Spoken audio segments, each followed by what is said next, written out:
Now it's Well, I'm not live. sure what happened, but I know we were live because there are people We weren't now. talking to Now us we in the are. chat. Well, we goofed up, guys. Hello. Hi. Apparently, Can we we've been just just talking to restart ourselves on for the this? last 10 minutes. Hello, we've been talking to 25 ourselves minutes. forever. Oh man. Sorry Hey about that. guys, how are you I'm not doing? sure what Oh happened my there. All right, God. let's bring Mandy Shelby, back you in. I could think have come she's in here and ready. told me we weren't on live Mandy. anymore. We all went, we thought we were still live and we weren't. No wonder Alicia can't find us. Because we weren't live. We've been talking to ourselves for the last 20 minutes. And Shelby just said I was about to come in there, and I was like, Keilah? Yeah, we've been talking to ourselves. We thought we were live. I looked up and saw a blue light. I know. I was wondering. I played the intro and I forgot to click go live. I'm sorry. And I forgot that I had muted the site at one point. I was like, why can't I hear and Mandy's like, why can't I hear anybody? I'm like, we can hear you. Welcome into the Friday, the night before the Friday the 13th. That's what it is. That's Friday, right. Friday the 13th Eve. I'm going to blame that. Yep. That's my Mandy, I don't know if you heard, but I had an earthquake. I don't even know where we kicked everybody off at. Yeah, I heard that there was an earthquake. Is everything okay? Yeah, everything's fine, but it was just funny. Like I haven't felt one in a while, so. Oh, Marie, we're good now. We just didn't know we weren't live anymore. And I was off cleaning, and I was like, oh shoot. Apparently, guys, we were just chatting it up like everything's cool, and no one else was. We weren't the wild. Oh, I don't think Aria's giving me shit now. Look. So okay, so what? I'll ask. What's everyone's favorite scary movie? I won't watch them with her. She gets upset. I will not watch them with her. I have a couple. What's your Shelby? I know. Many. Actually, I have many because that's my genre. That's why you couldn't find it, Dawn. Yep. I told you I was trying to log on, but I just noticed that there it was blue, so that's why you couldn't find it. We're up now. We're running. All John's fault. Yeah, I grew up with horror movies. I've always been attracted to like weirdness and gothiness. I will not see clowns because of it. No clowns. And I'm not responsible for my actions if somebody jumps out in front of me with a clown suit on. No clowns. I'm, not scared of many things, but clowns are very terrifying for me. Me and you both. I'm terrified of them. I heard The Handmaid's Tale is a pretty scary one. I haven't seen that. Well, there's a Scientologist in it. Because there's a Scientologist in it. No, I'm saying the premise of it is pretty scary. Yeah.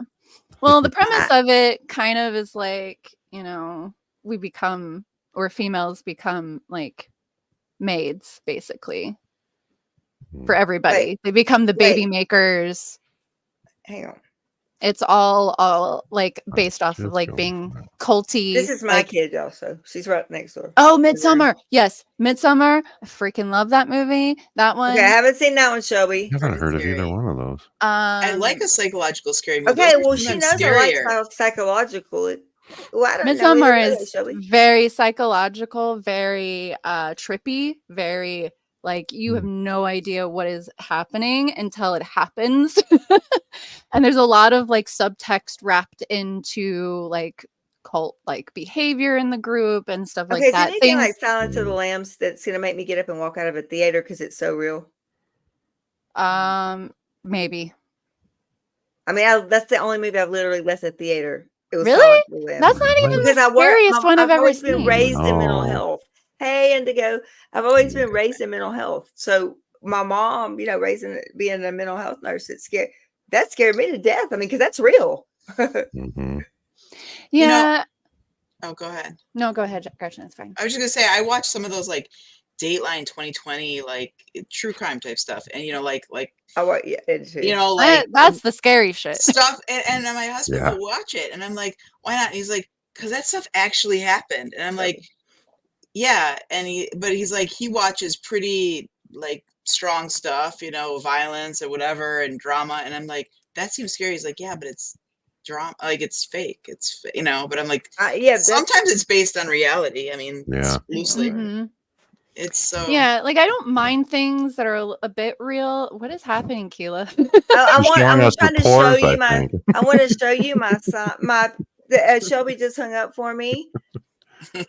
up there on my wall, and oh yeah, the rest of the chat didn't see it either. Hi, chat. Nobody got to see it while ago. Yeah, I was wondering what was happening. That's what I'm moving my camera, and I'm trying to zoom it way in, and that's about as far as it's going to go. And you probably can't see it because the glare, huh? So Shelby, the thing that I really loved, there's two things that I loved about Midsommar. It was about the movie. The way that they do when they're on mushrooms, like the way that they do the visuals, like whoever did those visuals, holy crap, very good. Very good. That's exactly what it looks like if you're really tripping off of mushrooms. Like it's crazy. So I really liked a lot of how they edit it, because if you like literally, I've had to watch this movie many times so I can pay attention to every little thing that's on the screen, because there's so many things that are happening in front of you, but also things that are happening behind that like are subliminal, that if you miss them, she's loving it. Like, yeah. There's that. I love the detail, and I loved how the cult acted like a collective organism.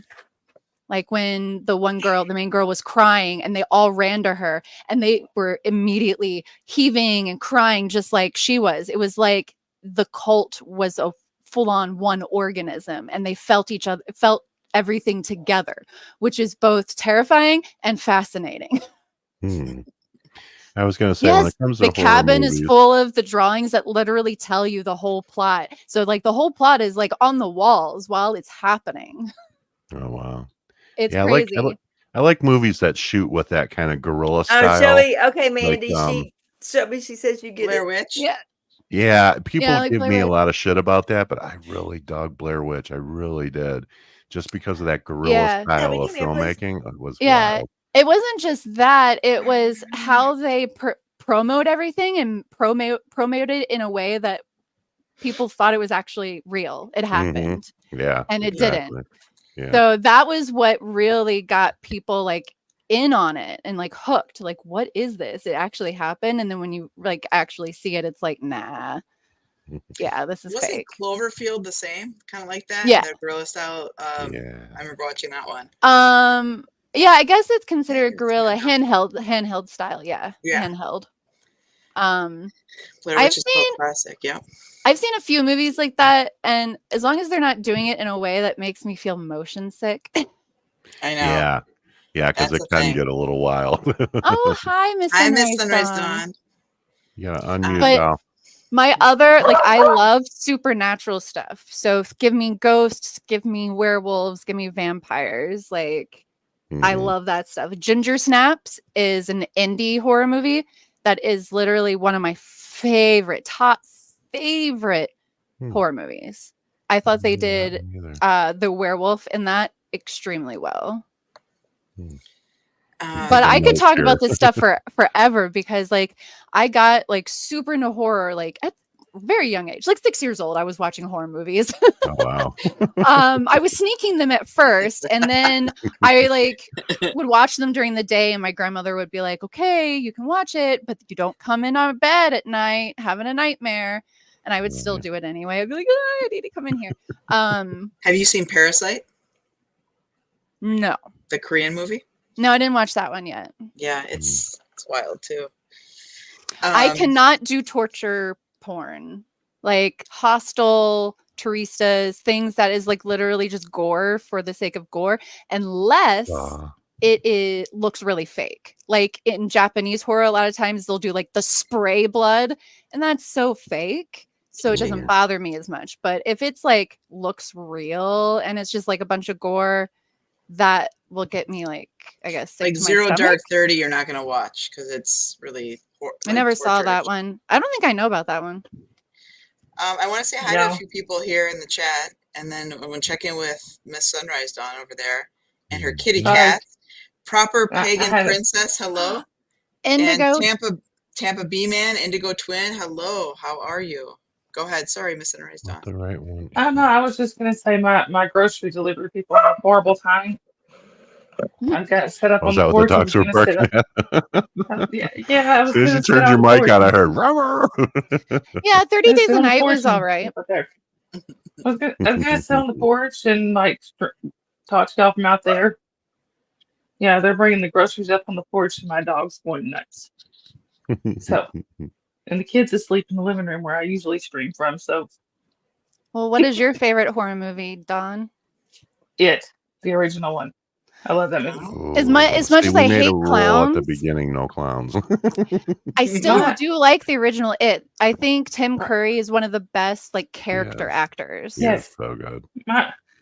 My daughter, I've loved him since my we oldest were- daughter, is terrified of clowns. Like when the whole clown epidemic went on a while back, you know where they were talking on the. That was terrifying. Yeah. She wouldn't sleep at night, and when she did, she had some kind of thing to defend herself under her pillow. And it was bad. But she wanted to watch the movie It, the second one. I was like, you can't stand clowns, but you want to watch this movie. Like, okay, she was 15 or 16, something like that. I let her watch it, and she spent the next 2 weeks in the bed with me. That's about right. I think I flew home after I watched it and spent the next 2 weeks with my mom, which was a little awkward. But Indigo, I wanted to say, yes, I did watch the original Let the Right One In, and I read the book. The American remake is blah. Don't even bother to watch that one. But the Swedish version, Let the Right One In, I thought was very well done. And I don't, even though I was like not satisfied that they left kind of it vague about the castration part of the little boy, in the American version they totally switched it to a girl and they left that part out completely. So that's another reason why I didn't like that, because like this vampire is like a little boy who is like several hundred years old and always has to have like a master. So he gets a human to basically get food for him, and he makes friends with a little boy who's getting bullied, and eventually he shows this boy that he was castrated at one point. And it's a very like loving story between two friends, like two, which I don't know, I thought that was like their relationship, and it was very beautiful to me. Is it in English or is it subtitled? No, it's subtitled. It's Swedish. Okay. All right, I apologize for that abrupt exit. It's okay. I've only worked like I forgot how many hours in a row, and my legs, both of my quads, just all of a sudden cramped up at the same time. I don't know how you just keep going and going. I told Shelby, come get me my beer salt, please. I don't even drink beer, but I carry salt. You're like the Energizer Bunny. Oh no. With no energy. It's called ADHD with no medication. Your mind don't stop. Keilah, do you have just on a side note, not related to horror movies, zero gravity chair at home? Do you have like a zero gravity where your feet go higher than your head? Oh, I make it that way. Oh, okay. Oh wait, Indigo, it's not Friday the 13th yet. Purple suit. What's about a purple suit? Oh, if you know, you know. Oh, the I don't know. I don't know. Liar, Gretchen, liar. Uh-oh. I'm not in the know. I'll be right back, guys. Let them tell you the story. It's great. I'm just going to mute and turn the camera off for a second, but I'll be right back. Sounds good. Okay. Marie, I had to make sure I even muted a while ago. I couldn't even do anything. I just had to leave the stage. My legs were hurt. They're so bad. Yeah, you got to take care of yourself. Marie said, not a movie, but have you seen Dr. Todd Grande's YouTube channel? He's a forensic psychologist and presents real crimes and analyzes them. All right. I think his monotone voice kind of bores me. But he's really good at what he does. Like I've gotten like really good information out of him. And like there was this one case that I could not get out of my head for a while. And I like seriously researched it to the point that I was researching what all the people that were surviving around this dude called Pazuzu. Did you ever hear of the case of Pazuzu Algorad? No. So can you answer my kid's question? Because I have no idea what she's talking about on here. What?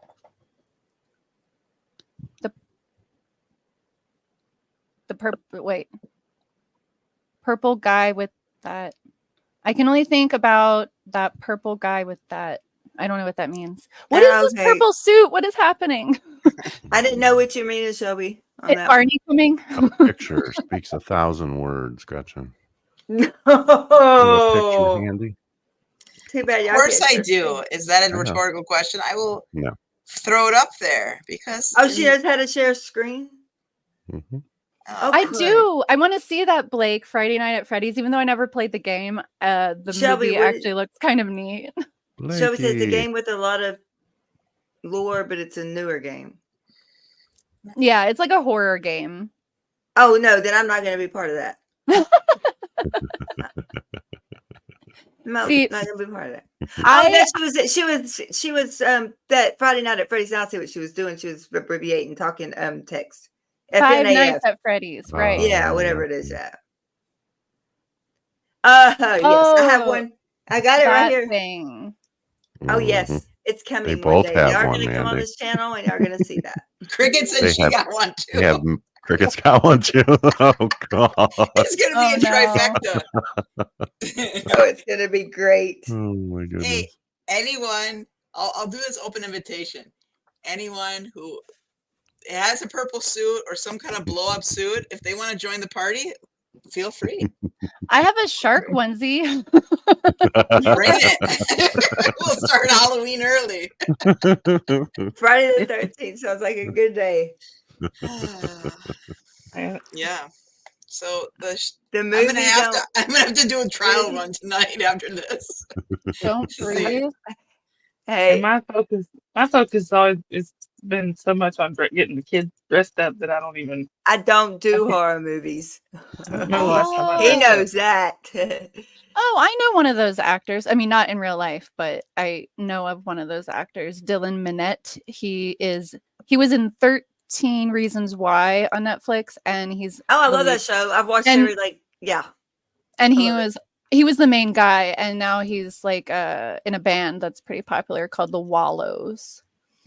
But Don't Breathe looks like it's a horror crime movie from 2016. I also really like weird art house movies, not necessarily like horror, but like weird stuff. I don't know. I get up from I can't do it, y'all. Okay, so it took me 5 hours to watch The Strangers. Okay, I kept pausing it, and I was The Strangers is bad though. That scared me to death. Yeah, it that kind of thing can be scary. Like, if we want to talk real life stuff, I don't think I've ever told you about the serial killer who killed my friends when I was 15. What? This just took a turn. This just okay, man, this turned into wow. We went from positive so when I see to come up in here now. Hey, Mandy's not going to be our entertainment director anymore. So when I see things like that, that reminds me of like real life things a little too much, and like something like The Strangers, like a home invasion thing, is really freaky to me. And one of my bandmates, his dad and his stepmom had a home invasion. They made it out of it fine, and he had a gun, but that proves that even if you have a gun, like you still get tied up. You can't go get that gun. Shelby. No, we don't have to talk about my no, but that's one of the things that always it's just stuff like with my brain that always like made me it was just always weird to like see horror movies that were really too real, like serial killer ones or home invasion ones. Like I became obsessed with serial killers for a short period of time because of that. Like that was what got me into the abnormal psychology of people. You know what I mean? Yeah. Because like I wasn't looking into abnormal psychology until something really real happened in my hometown. I would like to hear that if you'd like to tell it. Anybody else? I don't want to like it would be a really big trigger warning, and it has a pretty okay ending, and I'm friends with someone who survived that person. Oh, that's good. And you can find her on like social media. She even does a podcast with another survivor called Hey, Heather. Survivor's Guide to True Crime. And her name is Kara Robinson Chamberlain. And she even did a movie finally, like a few years ago, about her escape. Hang on, Minnie. I've heard of her. I think I might have watched that movie, or at least it's part called. of it. I think it was on Lifetime, called "The Girl Who Escaped." I've seen that. I've seen that. Oh yeah. What's her name? You did? Kara. Yes. Kara Robinson Chamberlain. Yeah. She lives in South Carolina. But I'm always curious, like, because the idea about like Stockholm syndrome and people that like are kidnapped or taken and they're just kind of identify with their captor and they're in that mindset. And what distinguishes them from like going through the psychological part, like the people that are overcome that and just like do it, like they strategically, I mean, talk about a heightened, stressful, traumatic situation, and yet they're able to calm their mind enough to like strategize how to get out. I mean, there's this crazy survival instinct that comes over someone, I would imagine, and says, like, just do whatever you can, do whatever you can to get out of the situation, but you have to be smart about it, because like sometimes I hear her say things like she thinks that everybody has that tenacity in them, but I almost feel like I don't know if that's too dangerous to tout to people. I almost feel, but I also, okay, now I'm getting tongue-tied. So I want to be able to talk to younger or like kids who, what if this happens to them? How do we give them confidence to feel like they can get out of something? That's where I don't think everybody could get out of something like that, even if they tried. But I think there needs to be maybe more confidence instilled into teenagers or young people who might fall victim to this kind of thing. And like, if you have enough confidence, maybe you might be confident enough to get yourself out of there. I don't know if I could. That's pretty good, Mandy, though. That's really like, does that make sense? That's just where my that's mind a lesson that needs to yeah, it makes sense. It's that like that mental fortitude of like you can get out of this situation, and you're going to do everything you possibly can to make sure to do your best to hopefully make sure that happens. Somebody put a trigger warning real quick so we can talk about this, please. I'll throw it up there. Thank you, John. Yeah, no, I've always been fascinated with like Elizabeth Smart. Yeah. Oh my gosh. Elizabeth Smart is the one who helps people produce these things on Lifetime, because she thought she was the one who basically came forward and said that survivors need to take control of their stories. That's right. So, and I watched her. Have y'all watched her documentary or her biography on Netflix? Yeah. Oh no, wow. I haven't know if I watched that. I watched the movie. Oh, this is her. I mean, this is like her her commentating on it, or whatever you say it. She's walking you step by step through everything that happened to her. Yeah, and also here's another weird thing. So like, what do you say, or what do you think you should say to someone who says, I don't think I could survive something like that. Like, I just know me and I couldn't do that. Oh, like, how would you give me confidence to feel like I could get out of that? Shelby, you never know how strong you are. Go ahead. I was just going to say, you never know how strong you are until you have to be. That's right. Yeah. I've found that so many times. That's right. Fight, flight, freeze, or fawn. Yeah, and what Kara ended up doing was a little bit of fawning. She knew that if she kept him engaged in conversation, the more she found out about him, the more he let his guard down. And that's how Elizabeth Smart did it also. Yeah, she had a harder time, I think, because eventually they started going out in public and dressing in all Muslim garb, because, They were trying to cover what they looked like, obviously. There's Shelby's answer. Yeah, this one you I think can is... teach and teach and teach, but unfortunately you never know how you will react unless you are experiencing it. Yeah. But like, I think of it in the same sense of like when I hear people talk down about disability, like, oh, I would off myself if I was in your position, or I would like not well, look who has graced us with her presence. Won't you come on in? Drop a link. Relatable Reese. So hello, I kind of look at it like that, if that makes sense. Like, so what do I say to people who, you know, might eventually be disabled? You have to adapt. Like you take on like, okay, seizures. Can't remember what I used to could. No ADHD medication anymore. I'm adapting. I'm learning new life, a new way. I know it's not the same as like what you're talking. I mean, for the longest time, I was even like, well, what is special about Kara's case that she was able to get away from him and my friends couldn't? Like, he took two sisters. He took the sisters. Like, I would always think, well, is it just luck? Like, is it part her personality, part luck? Like, what gets people out of these situations? Like, I have heard so many people who are like, who have gotten in bad situations and somehow they still made it out. And I'm just like, wow. Like, I just don't know if I could. Drop it in the chat, John. What's that? Please, sir. Will you drop it in the chat for the link? The link for streaming. Or do I need to do it? Oh, you need to do it. Okay. I'm sorry. I have to do that. I forgot. Yeah. Keilah sometimes does shorthand, so I'm learning how to know her now. To know her shorthand. Yeah, I'm not quite there yet. I'm getting there.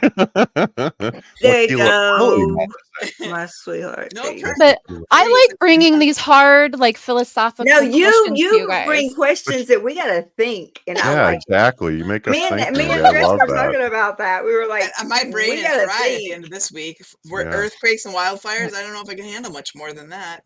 Hurricanes, earthquakes, and wildfires. That link is for anybody who wants to jump in and join us. Yeah, that's right. That includes you, Reese. Chat. Yeah, it's for any. Grab it.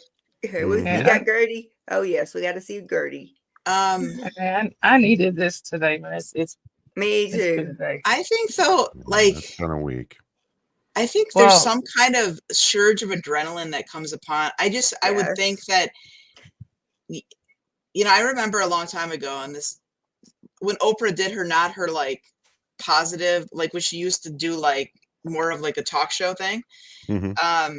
She was talking about never go to a second location. Never go to the second location if you're ever like taken. And I always thought about that. Like, you'd rather, you know, because you don't know, you could end up like, the more that you get away from that first location, the worse it's going to be for you. So I always think about that part. You know, because in the in the first few years after Kara was survived that, well, like it shows come back on, honey. I think if you saw the movie, it shows her at the end where she is just angry that not only can she not get real justice because the dude just gave up, but also she just was like I feel like denial. Like, she talks about this a lot in her after having kids, like that really broke her. She finally, like, all the flashbacks and the floodgates opened because she went from doing that to basically being an intern at the police department, helping in the victims unit, and never went to therapy. Never went to therapy. Never really. She was like telling people, just go. If someone has a gun at your neck, just go with them. But I was always told, no, you need to make noise. Make them work for it. Because also this dude was taking people out of front yards in broad daylight, right after school. Like literally right after school. Wow. Huh. See, and I have a problem with my niece, and when Shelby was still in school, now she's in college, so it's even worse problem for me now. So let's not pretend anything. Okay, it's a real big problem for me now. But even when she was in junior high, she was in high school. My niece is off. I said a kindergartner should not be having to do active shooter drills in kindergarten.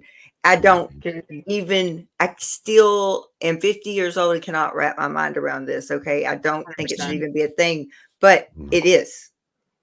So unfortunately, it's our reality. Yeah, and that in my won't do the right thing. And the more that they do it, I mean, it's like the run, hide, fight. That's the 3 run, hide. Oh, that's yeah. I had to go to shooter. active shooter drill a couple years ago at one of our boot camps. Yeah. But yeah, it's run, hide, and Shelby still come home and teach it. Yeah, it's run, hide, fight. It's sad now that, like, I mean, we have to be trained, obviously, Keilah, in that and mental health and stuff, and then, you know, working at a clinic or whatever. And now, like, if I go into a store, immediately I'm not immediately, but like I'm aware of where the other exits are. Because like the sheriff, when he came into that training with our group at that time, this is way before COVID, he goes, like, there's a main set of doors. He's like, does anyone know where the other exits and like, you know, ports of like exit and entrance are? And we're like, no. And he's like, you should. He's like, there's one over here, one over there. You know, he's just showing us. He's like, always be aware of where you can go, you know, to get out. That's the first thing we were taught. Be aware of your exits, but especially in mental health, be aware of your exits. But when you're inside a classroom, there's usually not a good way out. Like, but anything in there can, but anything in there can be used as a weapon. Anything, the fire extinguisher, a pencil. I mean, they taught us a belt. Yes, backpacks. So what'd you say, Shelby? The earliest drill you can, hang on. Second grade. Wow. Oh my God. See, that's what I can't. I don't wrap my neck around that, y'all. So Columbine happened to me in high school, right? I was also Gothic and hung out with Gothic people. We were already bullied. Now, after that incident, we were targeted as we were going to be the next school shooters.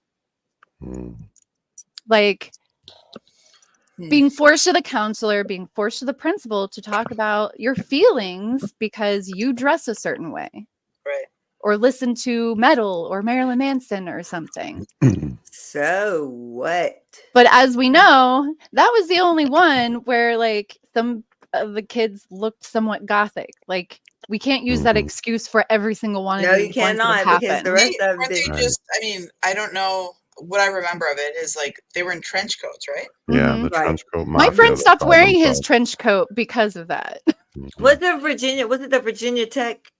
Virginia Tech happened after I moved to Seattle in 2005. Yeah, and I watch her. I still watch or like 2006 or something.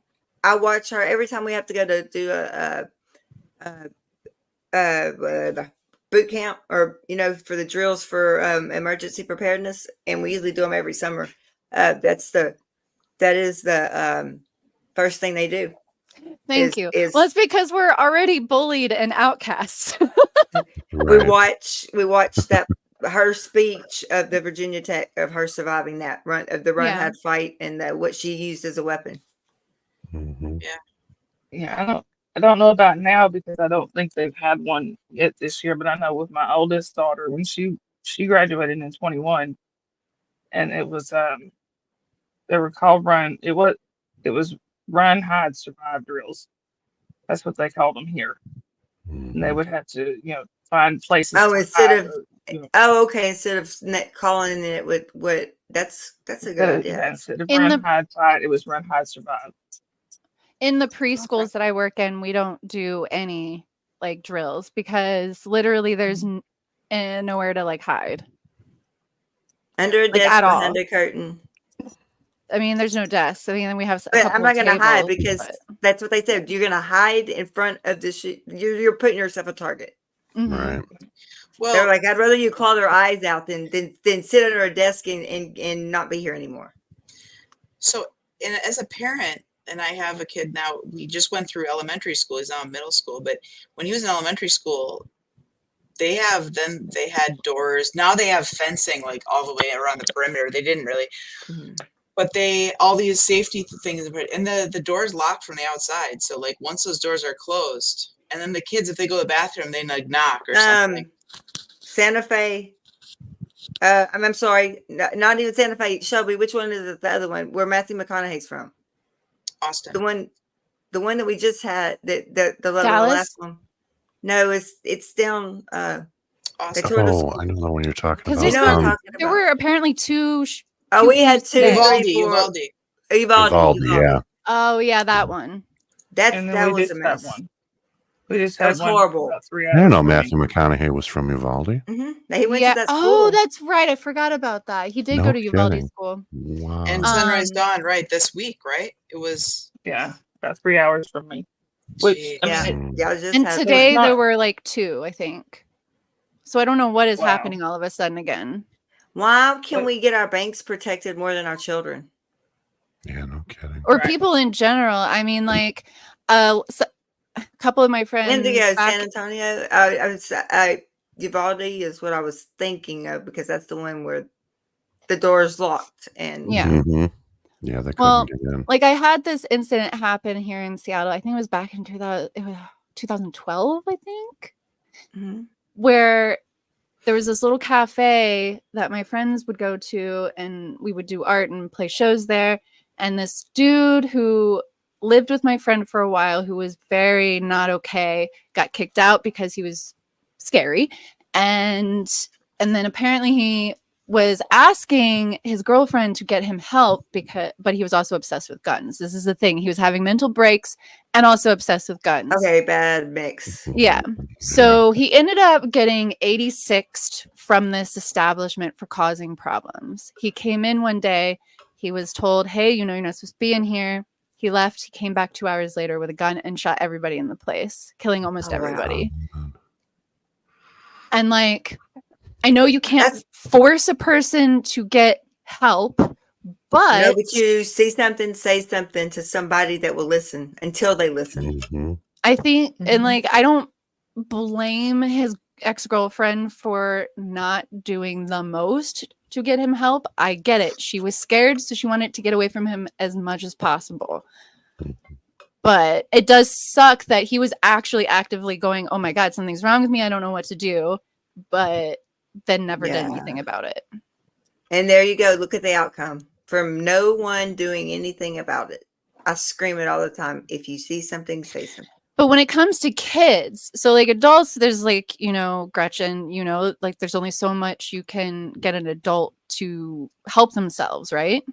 You can suggest all you want and maybe you can get them 5150'd. But when it comes to children and mental health, I'm actually kind of glad that we're starting to hold parents accountable for not doing anything, for not helping their kids, for giving their kids who clearly have issues guns. Like, why are we doing Michigan set the tone. Why is it not illegal to gift a kid a weapon? Like, I think that should actually be illegal. If you have to be a certain age to buy one, you shouldn't be gifted one if you're not that age. You know what I mean?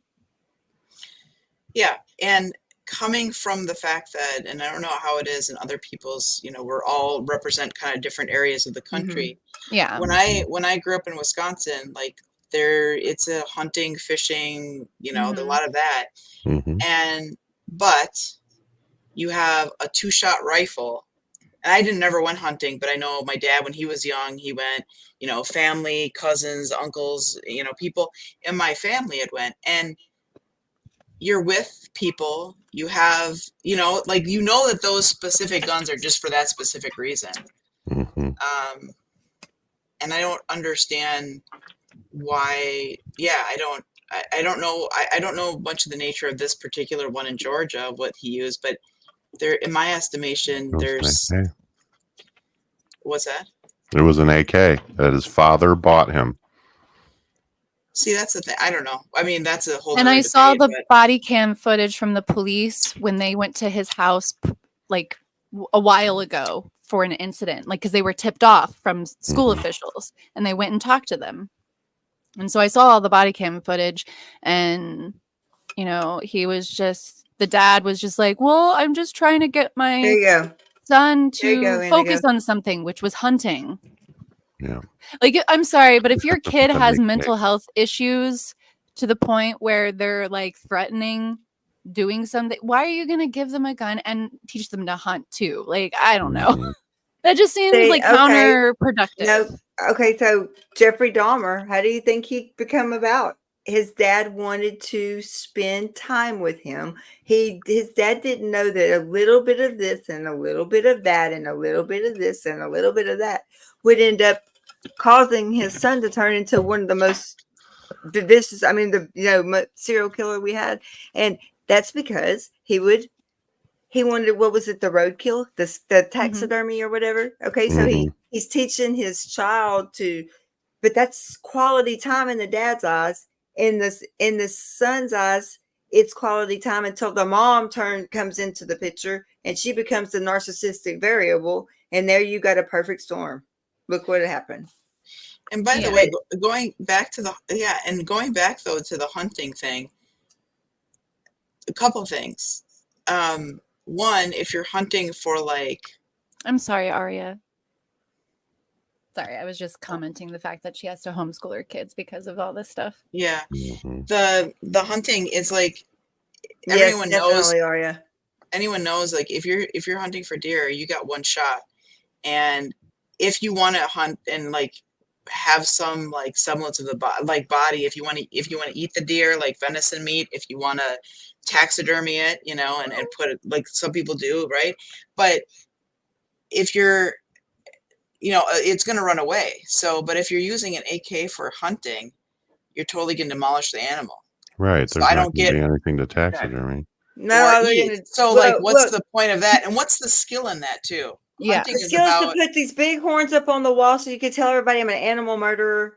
But if you have an AK, you're obliterating it anyway. So I don't agree with it. That's the thing. But I'm not anti-gun. I live in Texas, South Texas. Let me tell you something. I own guns. I have guns. I carry guns, and I'm not afraid of guns. We're taught from when we're walking, gun safety, gun safety, gun safety. It's something that comes second nature to us in there. But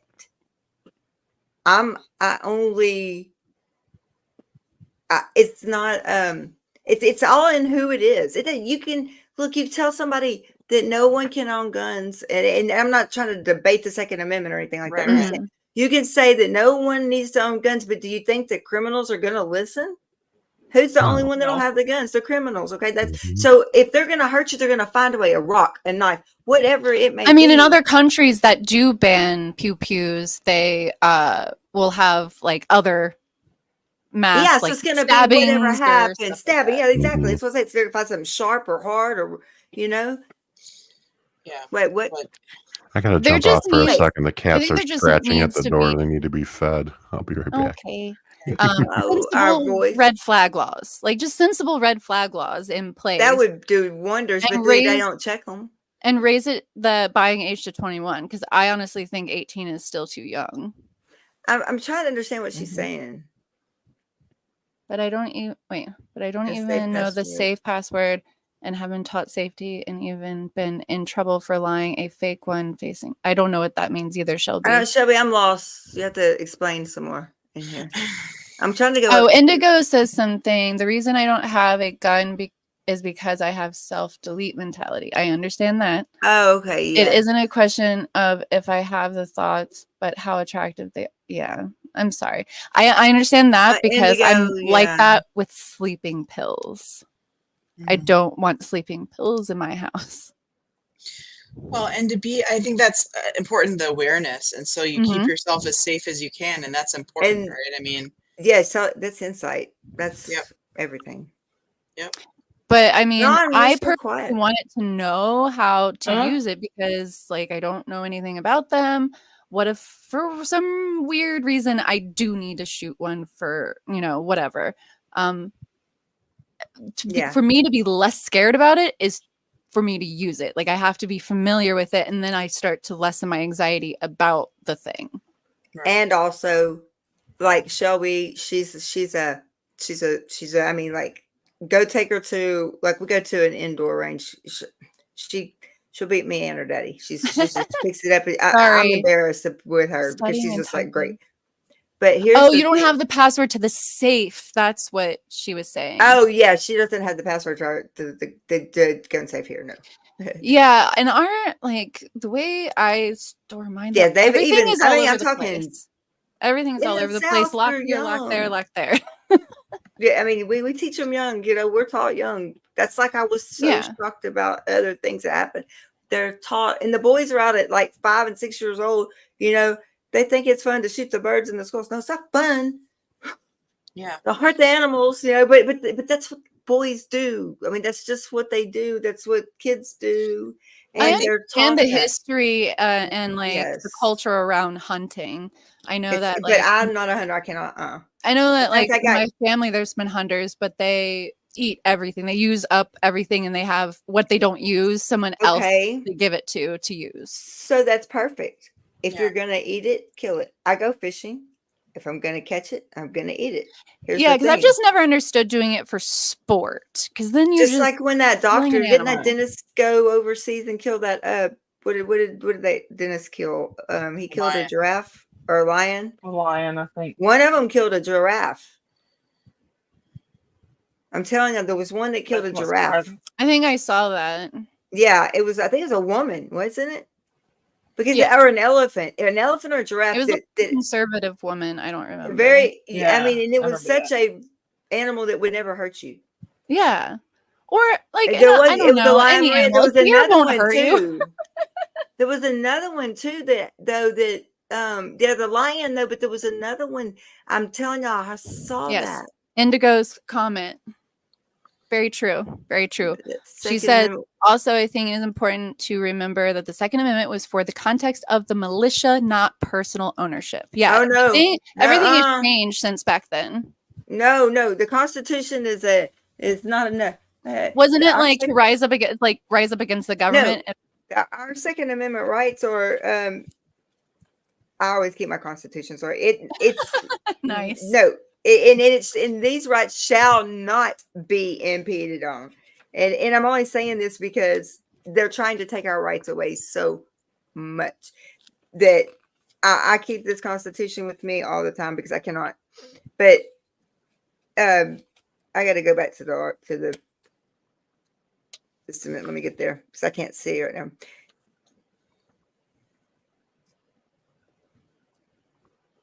Okay, where's my thing? Yes. Y'all talk. Someone said something about fake guns taught to treat them like it's loaded, not play around. Yeah. Always. I mean, I've even like worked on movie sets with like guns, and like that's why I was so invested in the Rust movie case, because I know how gun safety is supposed to be on sets, and that set was very not safe. Very not. I have to tell y'all this in a second if I didn't have. Ray says the dentist killed a lion that was well known in the park. It would be like killing Smokey the Bear if he were real. Yeah. Okay, that's what it was. Then yeah. Don't LOL me the Constitution. I got another copy in here too. While Keilah's looking up the Constitution on this, the second, it's just your right to bear arms. I mean, and it's but maybe we're talking about the original intent in 1776. Mm-hmm. Okay, maybe that's it. That's it. Maybe. Yeah, so that the government cannot come and take them from you. That you have a right to bear arms for the reason of them not rising up above and controlling. Yeah. It was about is Indigo? Is that what a well-regulated militia being necessary to the security of a free state? The right of the people to keep and bear arms shall not be infringed. There you go. Yeah, like I don't mind guns being in the country. I've only been up for like as long as it's regulated more. Like, and I don't clearly have an issue. We have an issue. I'm not going to say we don't because there's too many people that are not here with us anymore. I know, and y'all, I have a big issue, but I also know that if you start giving up any of your rights before you know it, we won't have any. Because like listening to Aria talk about like this is the reason why she homeschools her kids. Like kids are not being able to be kids fully in public settings because of this, and that just makes me sad. And I still don't understand personally. I mean, and politics or anything aside, I think allowable for a handgun, like a 5-shot handgun or a 2-round rifle for hunting.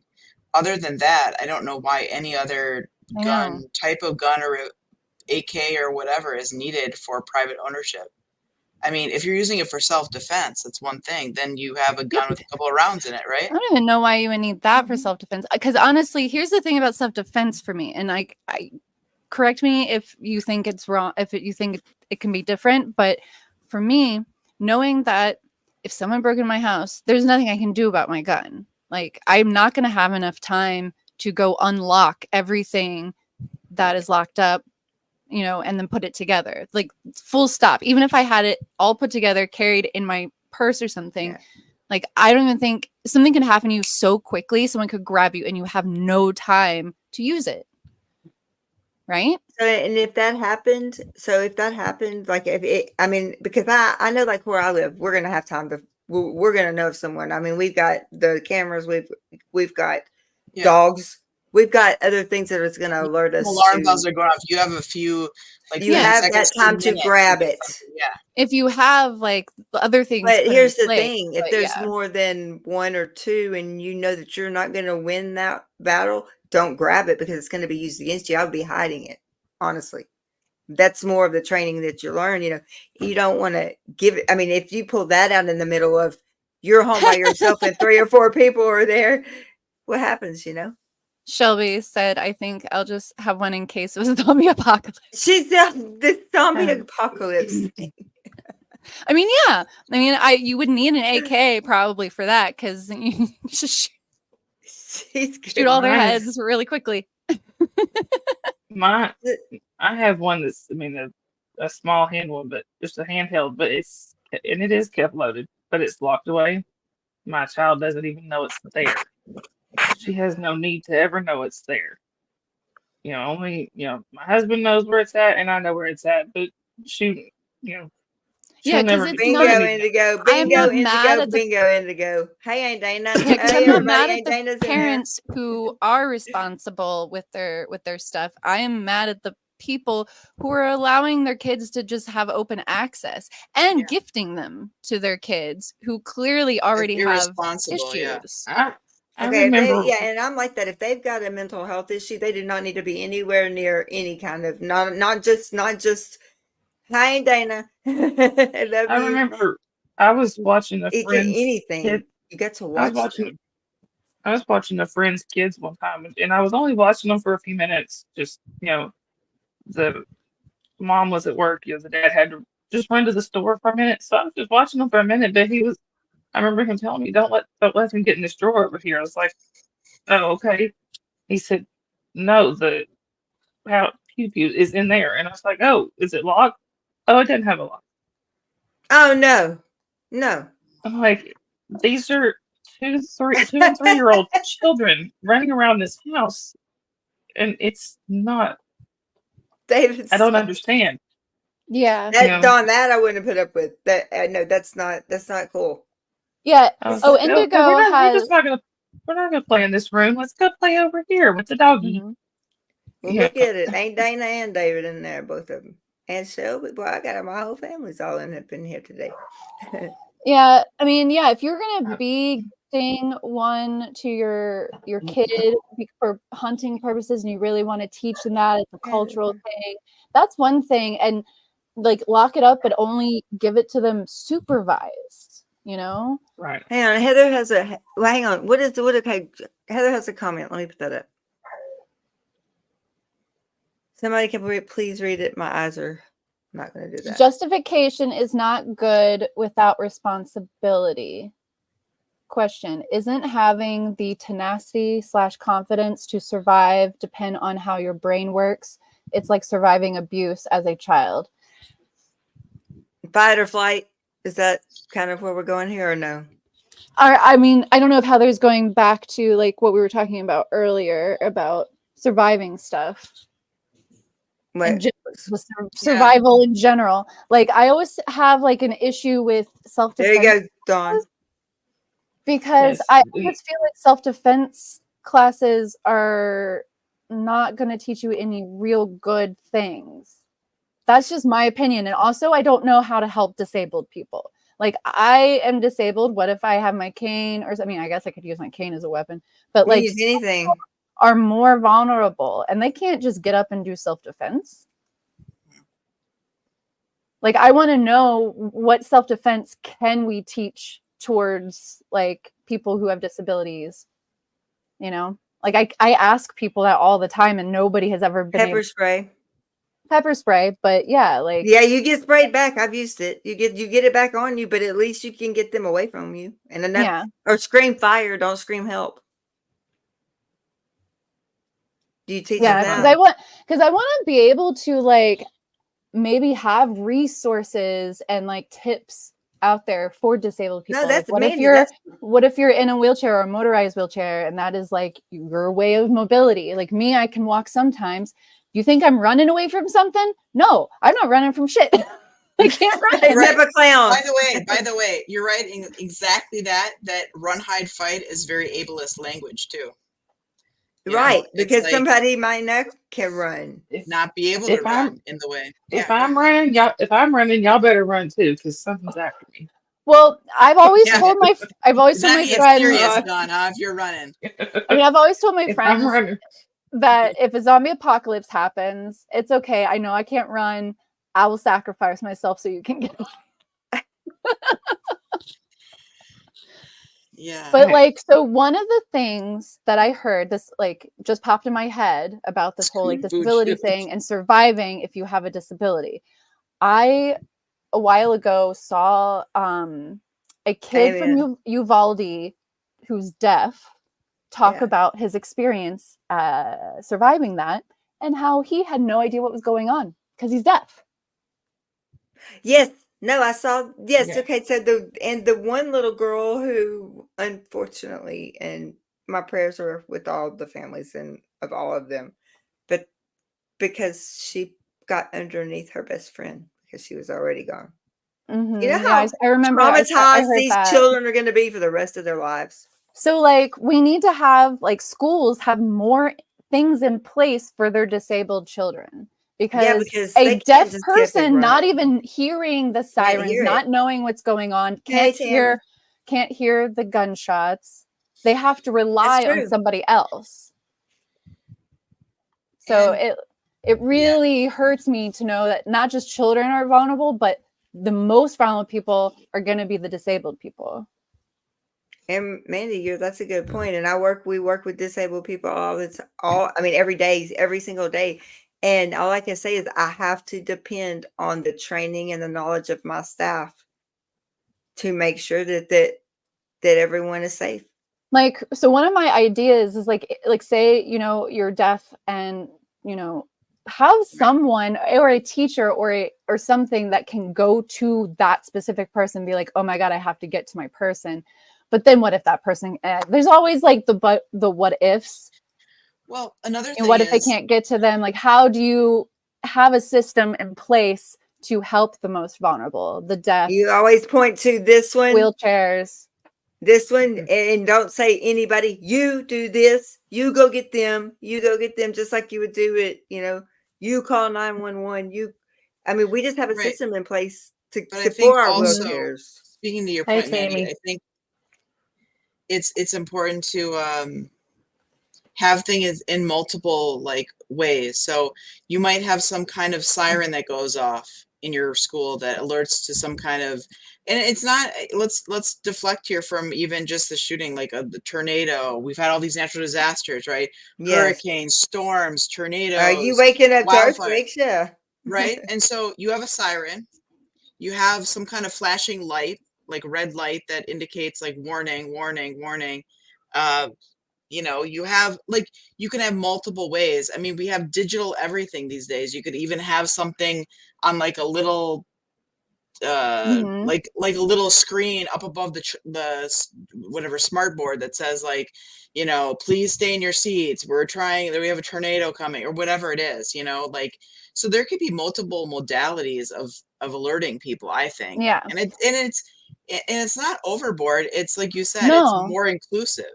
Indigo, it does. I have seen they do, but it makes you pay attention. But Shelby's right. Everybody gets a job. Make sure the bystander effect doesn't happen. Exactly. Yeah, I just know that like it is hard to get any like adaptation in schools because of budgets. People like to push back on getting things accommodated for people. I mean, that's what one of my like goals I think now is to start heading towards helping parents navigate the school system with their disabled child, not just getting their IEP like figured out and met, but like how are they getting taken care of? What if there's an emergency? Like what is in place for this child? What like, you know? See, and I don't work with children. That's the thing. I mean, I work as an emergency person, but not as an everyday. Because I think fire alarms in schools have a light that flashes. I don't know what kind of alarm actually goes off if something is happening in the school. I don't know if someone pulls the fire alarm, but like having, like you said, Gretchen, like having like something flashing, like emergency. I don't know. There needs to be more in place, full stop. And not every school has disabled kids, but I mean, there should just be accessibility no matter what. Damn it. No, I mean, I agree with you, Mandy, on that. I mean, we work with the disabled, and nothing gets me. So I woke up this morning. My Aunt Dana woke me up, and I'm going to tell you, well, no, not woke me up. I would have woke up. I was already up. I was at work. I see, I don't even know what day it is, y'all. I work too long. But she sent me a text. I was going to bring it up. I wanted to bring it up and show everyone tonight when I got home about this. Michelle, welcome. Tonight is just we're just having we're all over the place today. We're all over the place night, and we're just I like this conversation about disability and being more accessible. I like that too. I mean, it's a very interesting topic. But I was sitting there filling med boxes, and I got a text on my phone, and I'm like, I looked at my phone. I don't even know what time she sent it. I guess I didn't even hear it, or she just sent it, and it was about how Texas, I got it right here. Texas is, and I was like, I called her. I picked up the phone and called her. I didn't care if she was asleep. about quickening the. Yeah.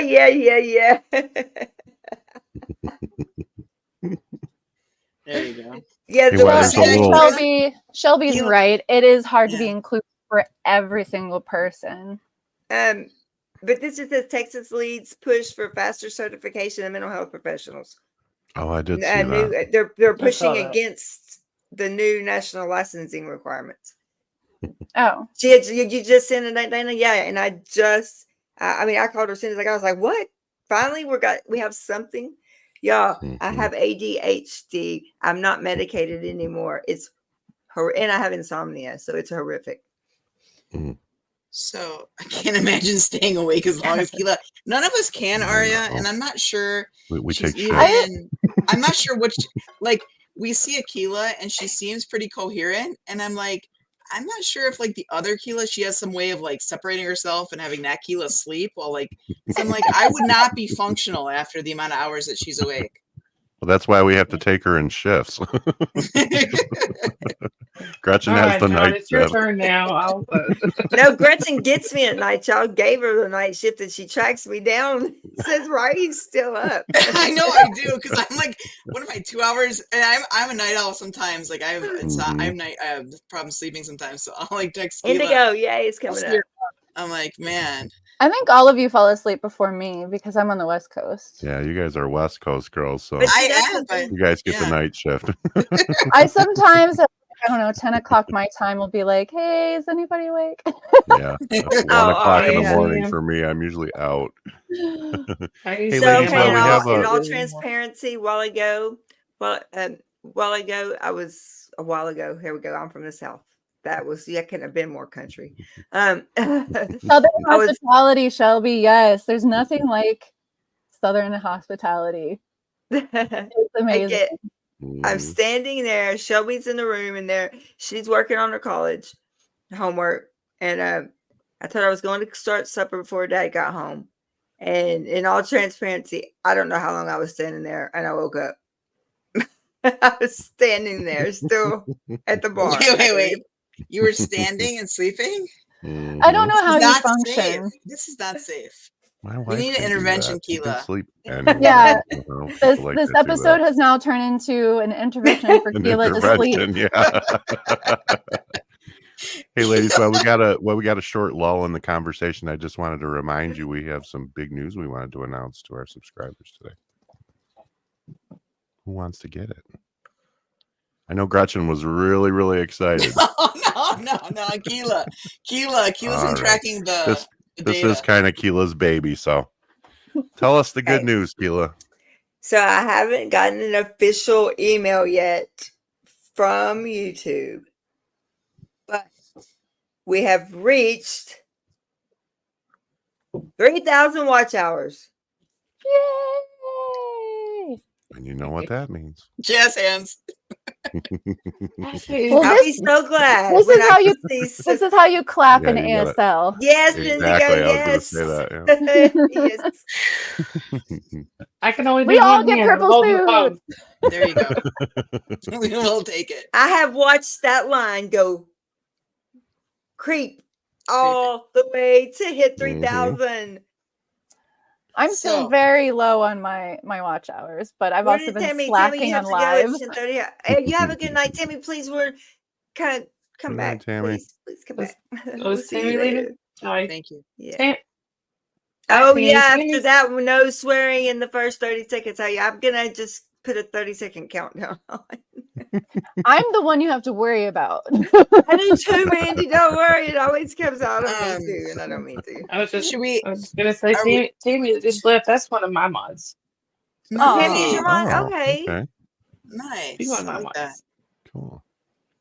See, I love this community. I absolutely love this community. We celebrate together, we cry together, and we have happy news.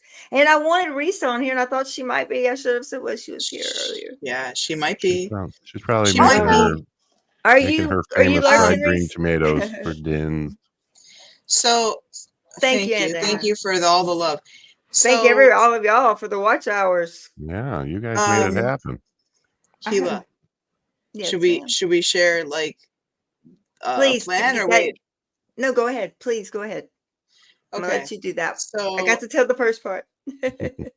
So thank you, Michelle. Keilah and I have been talking about it, and what we decided to do is we will definitely open up to super chats. We can open it up to other methods of, if you want to donate to our channel.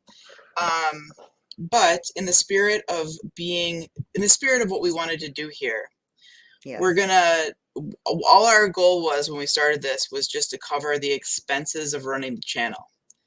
And now we're able to do that, with some super chats and with, that kind of thing. Thank you, David. So anything above and beyond that, we're going to donate to charity. I think we had thought about NAMI, the National Alliance of Mentally Ill. So something like that. We're going to cover the expenses of the channel, StreamYard, et cetera, et cetera, et cetera. And then kind of expensive. Yeah. And then anything else will go to charity. So that's what we decided because Dave ain't Dana's. That was what was in our hearts, to do. So anyway. Yes, I'm so excited. Yeah. Once I finally get monetized on my channel, because I think everybody knows now, my channel and this channel have similar goals. I do a lot. Right. I do a lot more variety streaming, so it's not fully mental health or cult focused. Right. But once I start getting monetized, when I do the Healing Together podcast, anything that I get for those episodes, I want to go to either that person that I've interviewed or that person's favorite charity. That's what I want it to set up, especially if I get people on who I want to also start helping people who have missing relatives.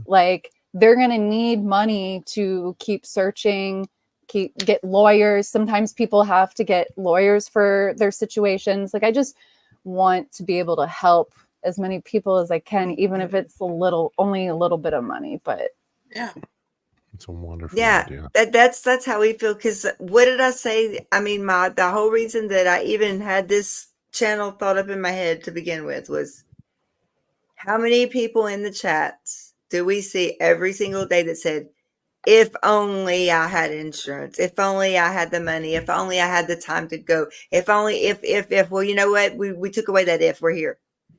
I know that we're not doing medical treatment and medical advice. Yeah, we're not doing psychotherapy per se. No, but we're peer support, and we're here for each other, and that's what we're here for. Yeah, and we're holding space for one another. The Facebook group we have, and I have, this is my little. Hi, Zamina. Yeah, I know. I mean, this is my guilt part. Sometimes initially I was pretty good, and now I have to get more consistent with it. But then I'll go on and I'll be like, oh, I'll be like kind of feeling guilty as I go into the Facebook page, because I'm like, oh gosh. Do not say you're sorry. I mean, this is your volunteer job. You're not our employee of ours. You always come first. I remind her of that constantly. Yeah. So while we're talking about Jimena, I just wanted to let you guys know that I'm going to be doing a show with her tomorrow. Oh, really? What time? Anybody have a link? Hold on a second. Yeah, I do. Jimena can throw the link up if she wants to. Also, did you want to talk about the little thing that we were talking about to do on here? Yeah, we've been kind of knocking around an idea, and I'd love to hear what the chat has to say. We've been discussing starting a second channel here called MHM After Hours. And I love it. The idea is because we have so many subscribers that live overseas. Yes. And these late night chats are, the middle of the night for a lot of them. And so we thought about maybe doing like a recap show earlier in the daytime, like early afternoon. And, just a quick recap of what the last show was talked about, who was interviewed. And then Mandy and I kind of putting our own spin on it and, opening the floor up for discussion like we love to do with you guys. We love to hear from you and get feedback. And we just wondered what you guys would think about that. Would you be interested in participating in something like that? So I think it would be so much fun. I do too. And also, John and I'll be creeping in on y'all. That would be funny because I'm more of the chaos demon in this group. I wouldn't call you a. John is slightly chaotic. Indigo says yes. Indigo says yes. I feel like can I help? Having chaotic conversations that are awesome. Well, usually that's because I don't understand most of what you're talking about because the whole boomer thing. I'm the senior member of the staff, and I think Mandy's probably the junior member of the staff. So it's younger than me. Based on what she reported today, younger than me. So David works the night shift. So look, I just think it's a great yin and yang. She's got a fresh perspective right because he's there by himself. With all the residents. There you go. Absolutely. I might twerk. You never know. You just have to tune in. I'm not going to actually twerk, guys. But you don't want to see that. We're talking about Mandy twerking. Now this. I agree with Heather right there. No, you don't want to see me twerk. I looks like I'm throwing my back out or having a seizure. Milkshake brings all the boys to the yard. We're talking about 80s and 90s music earlier on our messaging. Yeah, we went down the rabbit hole on that one. Oh yeah. Well, and my second rabbit hole was finding musicians that were ahead of their time when they came out. I thought Rage Against the Machine was I think Rage was definitely relevant at the time, but I also think that they were very ahead of their time. Don't even what they were doing. I love Rage. But she'll show you all her peen bones. Oh yeah. Gosh. Okay, here we go. Here's one of them. This one is a red fox penis bone baculum. What? I don't know where my other ones are at the moment. I have other ones. I hope you guys are following okay. This show does tend to take some very sharp turns at times. Yeah, right. It's because of me. Because I'm the chaotic one. I don't even know keep it exciting, Mandy. We love that. Remember what you said earlier? I want to do a show with you, just so the two of us can just laugh. Let her loose. We just went from talking about different shows to watch hours to Mandy twerking to peen bones within sharp 5 turns, minutes. man. Sharp turns. You got to keep up. I'm gonna go find some more penis bones. Where's Reese when you need her? Stay tuned, guys. That second show is going to be a wild one. I'll tell you. Here's some Reese more. don't blush like I do. Yeah, I think needed this. I think these are some more foxes or maybe raccoons. Does anyone else feel like they're tripping on mushrooms? I'm just I know enough sleep yet. Now I feel like Keilah feels with her slap happy, sleep deprived self. Like, okay, I'm not this real. Here, I have a request. From everybody. Okay. If anybody can ever find me a whale baculum, I will be your best friend forever. Because you know how big those things are? I was going to say, will think you be able about to a fit it in your whale, room? and then think about how do you long. get that through customs? Michelle says she's got something, Mandy. Yeah. Oh man! John, can you grab Michelle's chat? I wish Alicia was here because she's like this with as well. Wait, where's Alicia? I'm trying to grab Michelle. I can't even talk, y'all. This got me thrown off. Yes. Museum and almost I'm all trying to animals. find Michelle's comment there. Crystal. Nice. Is this a thing? Is this a new hobby? Apparently, this is a thing. Is this something I should be getting into? Collecting bean bones? Oh, Shelby, that's so gross. If I find one, I don't think I will be able to send it across. No, sure you will. Walk it over to us. Oh man, I can meet you if I'm in by the border in San Diego if you want to come there. But Marie is right. Almost all animals have a penis bone, and it's called a baculum. There's only a very few species, we're included, that don't have a penis bone. Okay. I don't think I'm ever going to look at whale watching quite the same. You're like, check out the vacuum on that whale. Yeah. I have recordings of my 2 lizards and my 2 salamanders and everything else doing whatever they want, and my dogs doing whatever they want to do, but I have never seen no bones like that. Okay, the inquiring minds want to know, what started you on that journey? Well, I mostly just collect bones in general, and then when I realized that there were bones in animals' penises, I was like, what? I need to find all of them. How many do you have currently in your collection? Probably only about 7. Oh, okay. From various smaller animals. So I think this is the biggest one I own right now because it's from a smaller animal. But like I said, I would really like a whale one because those things look like a club. Send us your wish list and maybe we can help you out with that. I will put some taxidermy on that as well. Yeah, Reese needs to get in because I can't breathe. Bean bones and she's into talking about serial killers. Keilah looks like she's gonna fall out of her chair. That's Reese's 2 favorite subjects: serial killers and. Oh my god! I gotta get where she goes. Oh my god! Are you serious, Peter? That's hilarious. My great uncle was a butcher most of his life. He had a petrified deer as a cane. Wow. Nice. Wow. Guys, I don't know if I can handle any more of this. It's just wild. I probably know way too much about animals and their reproductive organs. You can buy them online. You can keep that part to yourself. Marilyn's in here. Oh boy. Marilyn's crazy up in No. here. It needs to be ethically sourced. I am not going to just purchase any. It needs to be ethically sourced. Okay, because I was afraid somebody would start looking at my Amazon wish list and start flipping out. No peen bone mills. No peen bones. Oh my God, Marilyn, you walked into the best conversation ever. Oh, Marilyn, timing is everything. My cheeks hurt so bad. I've been smiling too much. Well, that's what I'm saying, and that's what I think the second channel will be every single day. And I look so forward to it. We also talk about so much hard stuff. It's good to have laughter. Absolutely. I need it. Yes. Give Marilyn a wrench because I want all the creators like that. I need Marilyn to have a wrench. I don't know how to do it. please? I have a Yeah, I question, don't- Mandy. Yeah, Gretchen. don't know. Where do you get the peen bones from? Well, I go to places that ethically source their animals. Like a lot of times I'll just let something live in the woods till it's completely clean and then I finish cleaning it.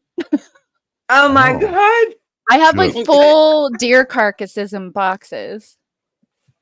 Okay, Mandy. Now Jeffrey Dahmer-esque. Okay, Uh-oh. whoa. I think I've said too much. I think we've crossed a line here. I love you. It's ethically sourced, you all. I'm not I killing love No, my phone. animals. You're right. Shelby's going, I do love you, Mandy. You're amazing. Oh my God. I can't. All right, kids, just think about the dreams tonight. No, I've always had like, I want to honor like anything that has passed. Is just part of my honoring of like things, organisms, things that have lived. Mhm. Sometimes I like using these things in art and stuff like that, repurposing things. All right, guys, we need to start a contest. Which one's going to fall out of their chair first, Gretchen or Keilah? Gretchen. Because they're both going pretty good. I think it's Gretchen. Keilah's starting to worry me because she's turned about 6 different shades of red. Now So is Gretchen Gretchen. Gretchen, you're do you need welcome to CPR? pop Is someone near you to give you CPR? Oh wait, there's where the sounds coming from. I can't. No? Oh my I'm gosh, trying yes. to wrench. I'm trying to wrench smaller mirror here. Hang on. Please let Indigo in. Hey, I needed this. Oh, I needed this tonight. But I got some not so much fun news today. So I needed this. See, Indigo. Dawn, I'm Sorry, glad that I can I bring always chaos. bring up the peen bone. No, you're fine. You No, do, I Indigo. it didn't change we it. just Why not? we just found out. We just found out Sometimes today you just that need my a really opportunely placed peen bone. You know what I mean? Dawn, you wanted to share something? Mandy, Yes. why do No, I I get just the wanna- feeling that we're yeah, going to do an entire show on this at some point? Oh yeah, probably. I know. Okay, Dawn, go ahead. We just found. Dawn, you're the I floor. was gonna say Hey, we y'all, just Dawn. found Hey, out. Dawn. We just found out today my dad's cancer is probably back. So I mean, they're saying the spot is either fungus or cancer, but I know my dad's I'm history is. sorry. I'm gonna say it's cancer. Is Dawn, it I'm sorry. Is it melanoma? No, he's had. Let's see. He's had esophageal cancer first. Then he had bladder cancer, and this one is on his lung. So Oh, yeah. But it's just, why is it not showing her with the wrench? Who? Marilyn? There's a I'm sorry, question, Dawn. guys. I'm sorry to hear I'm that. sorry, It's- Dawn. I'm sorry, Thank really, you. I am. No, it's okay. Yeah, Yeah. but I needed to laugh tonight because I mean That's good. I needed it to just yes, this week. he goes Now I in feel like Monday I just need to give you that's like a hard, tour Dawn. of I'm all my sorry. He goes in Here you Monday go. for a I'm gonna give you a biopsy, tour. but Save that I for need our to live, kidnap Mandy. Dawn and give her a hug. Oh, you don't want me to show you now. Like You're on there. I No, don't you think can- I You're don't already need to- there now, so I don't need to Yeah, see the it's deer carcass, please. we're committed. see, All right, there's Marilyn's got a wrench deer now. antlers. Yeah. I have deer antlers. I made Ethically this sourced. nice little box. Oh, What is It has that? a skull in it. This is a fox skull. I even have a sheep's heart from a zoology place. Well, I've also I did zoology for a while in college, and I dissected a lot of things. Dissected a sheep's brain. I found a tumor in a sheep's brain, which was very interesting. Oh wow! Oh wow! I know. I was always fascinated with young. animals and organisms and how things live. Just I'm obsessed with nature in general. there you go. But I decided to become Thank a you, teacher everybody. instead of go work with animals. Glad we could help, Shelby. Hey, you all. It's for me. I think I need to. Hi, Indigo Twin. I need to step out for. Well, we're glad you're here then. And the guys here, But yeah. I want to say this has been one of the more interesting ones that I've ever been a part of. I was gonna say, I have a feeling Gretchen and Stage, she probably is gonna wind up on the floor here in a little while because she keeps about falling out of the seat. I may have needed peed my that pants. more than I may have anything. peed my pants. Oh no! Yes. Yeah, John. Are you wearing pants, John? Well, at least I was going to say, at least you're wearing pants, Gretchen. I'm wearing pants. Oh my gosh. And a bra. Wow. No. No I saved doors my legs here. for We're this. unhinged. She's a double and a threat bra. tonight. Damn. No, I usually wear a bra. Well, I'm happy to have popped them. in I and wish given they lots didn't of chaos. But I need to homework awaits me. 6th grade homework. I need to do some checking and before it gets too late. Well, you want to check this one? Tom worked in there that knows way more than I do right now at this point. No, she's like in college, so I'm gonna sign off, guys. But listen, this has been awesome. So you guys keep it rolling. I need to hear more about vacuums. That's well, John wants me to keep the more vacuum talk for our chaotic show. All right. Yeah, that's going to be our opener. I know a little too much about how animals sound when they have, sex. Oh. Adios. I'm ready. Bye, Doc. Bye. I just need to keep making it weirder. But that's why we love you, Mandy. Yep. That's going to be the tagline of our show. Keeping it weird. No, I've watched a lot of nature documentaries. I am going to be so upset when David Attenborough It'll dies. be Mandy's OnlyFans, but it'll just be her bone collection. Oh God.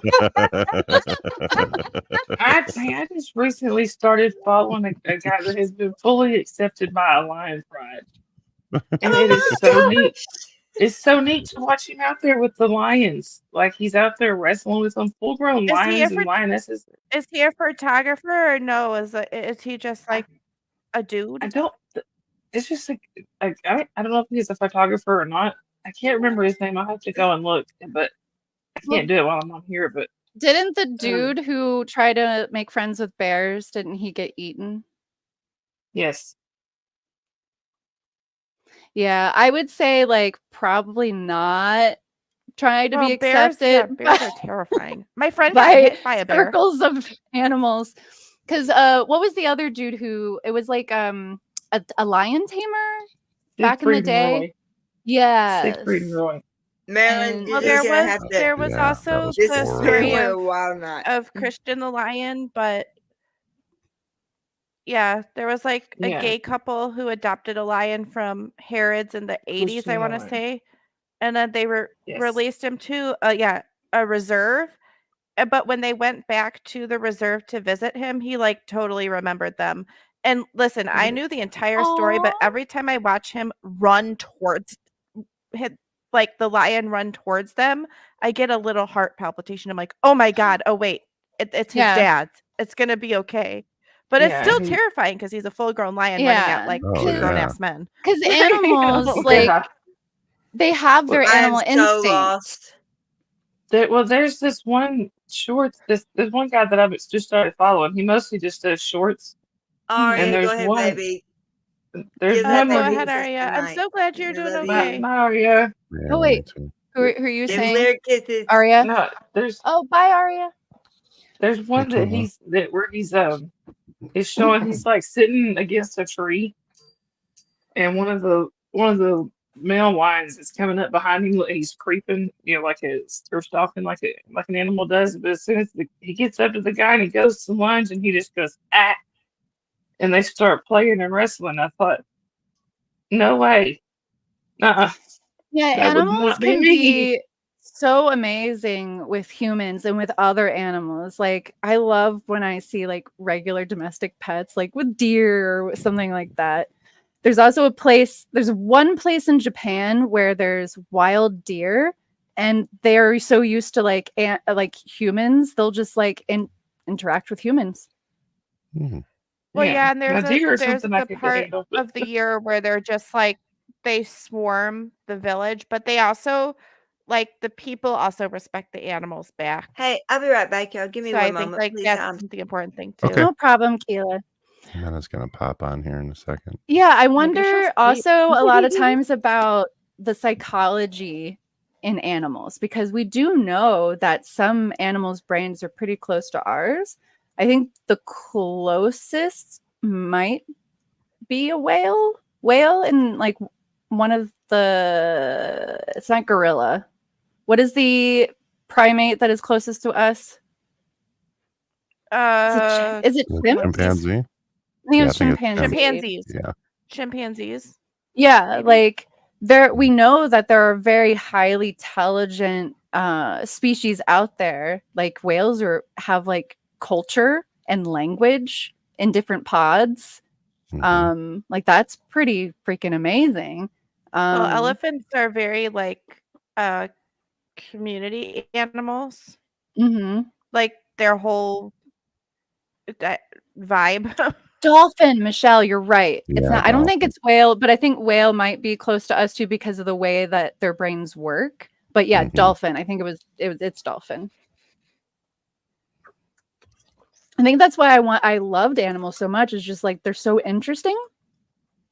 Like there's like some weird animals out there, like anteaters. Did you know that house cats don't actually meow?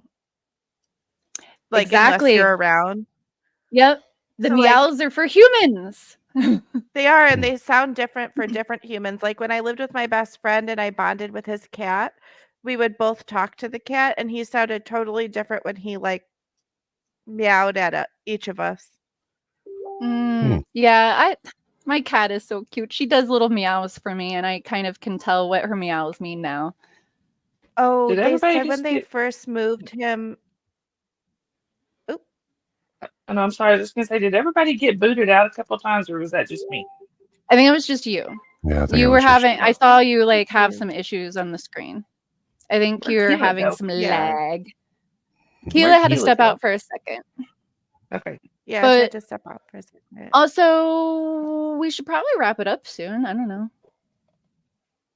Yeah, we have Hold on. Shelby says dolphins play catch with pufferfish because they release a toxin that has the same effects as marijuana does on us. That's interesting. That is so cool. Oh, I think was that from the story comments?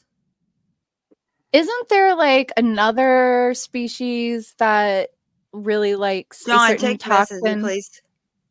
Oh, Eric's here. Eric, hey, Eric! Yay! Eric's here. Eric, this is not a serious night, Eric. We all needed a night of some time downtime. It's been a very stressful week for a bunch of probably everybody. Yes. So we wanted just to have a place just to come in and laugh and have some fun and talk and try to chill out for the week, even though it's like Friday the 13th sneaking up really quick. But welcome to our channel, Eric. Thank you for coming.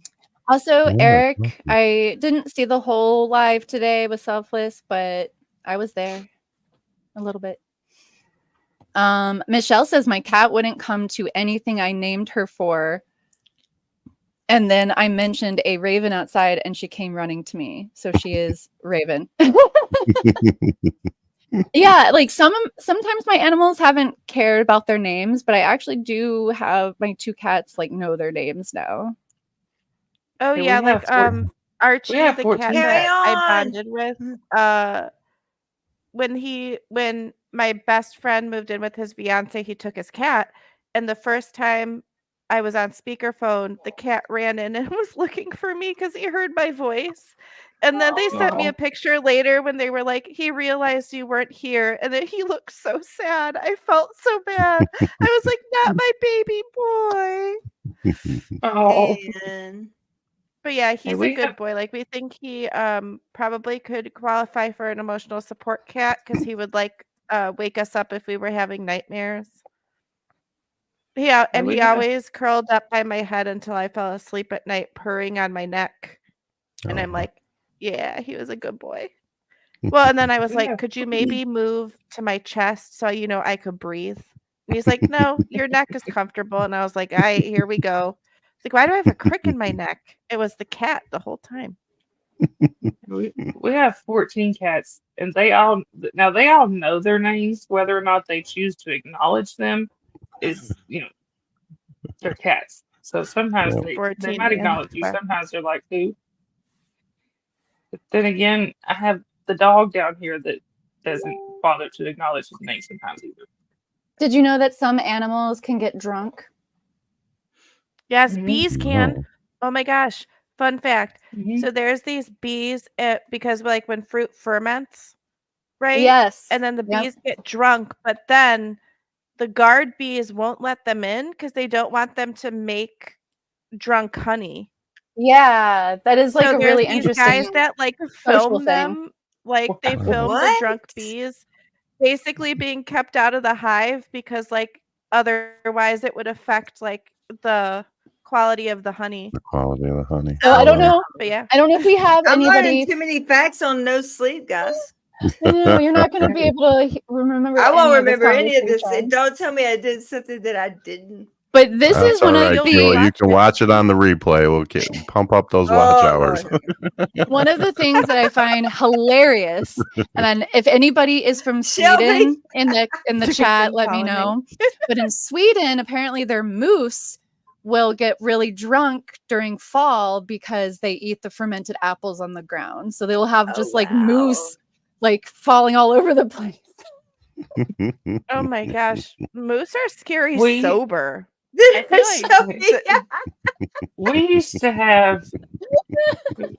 What'd you say? I can't see it. I like that kid of yours. Don't drink and drive. More like don't drink and pollinate. That's funny. Breathe, Keilah, breathe. We were talking about bears that one of my friends was driving home from work one day and got hit by a bear.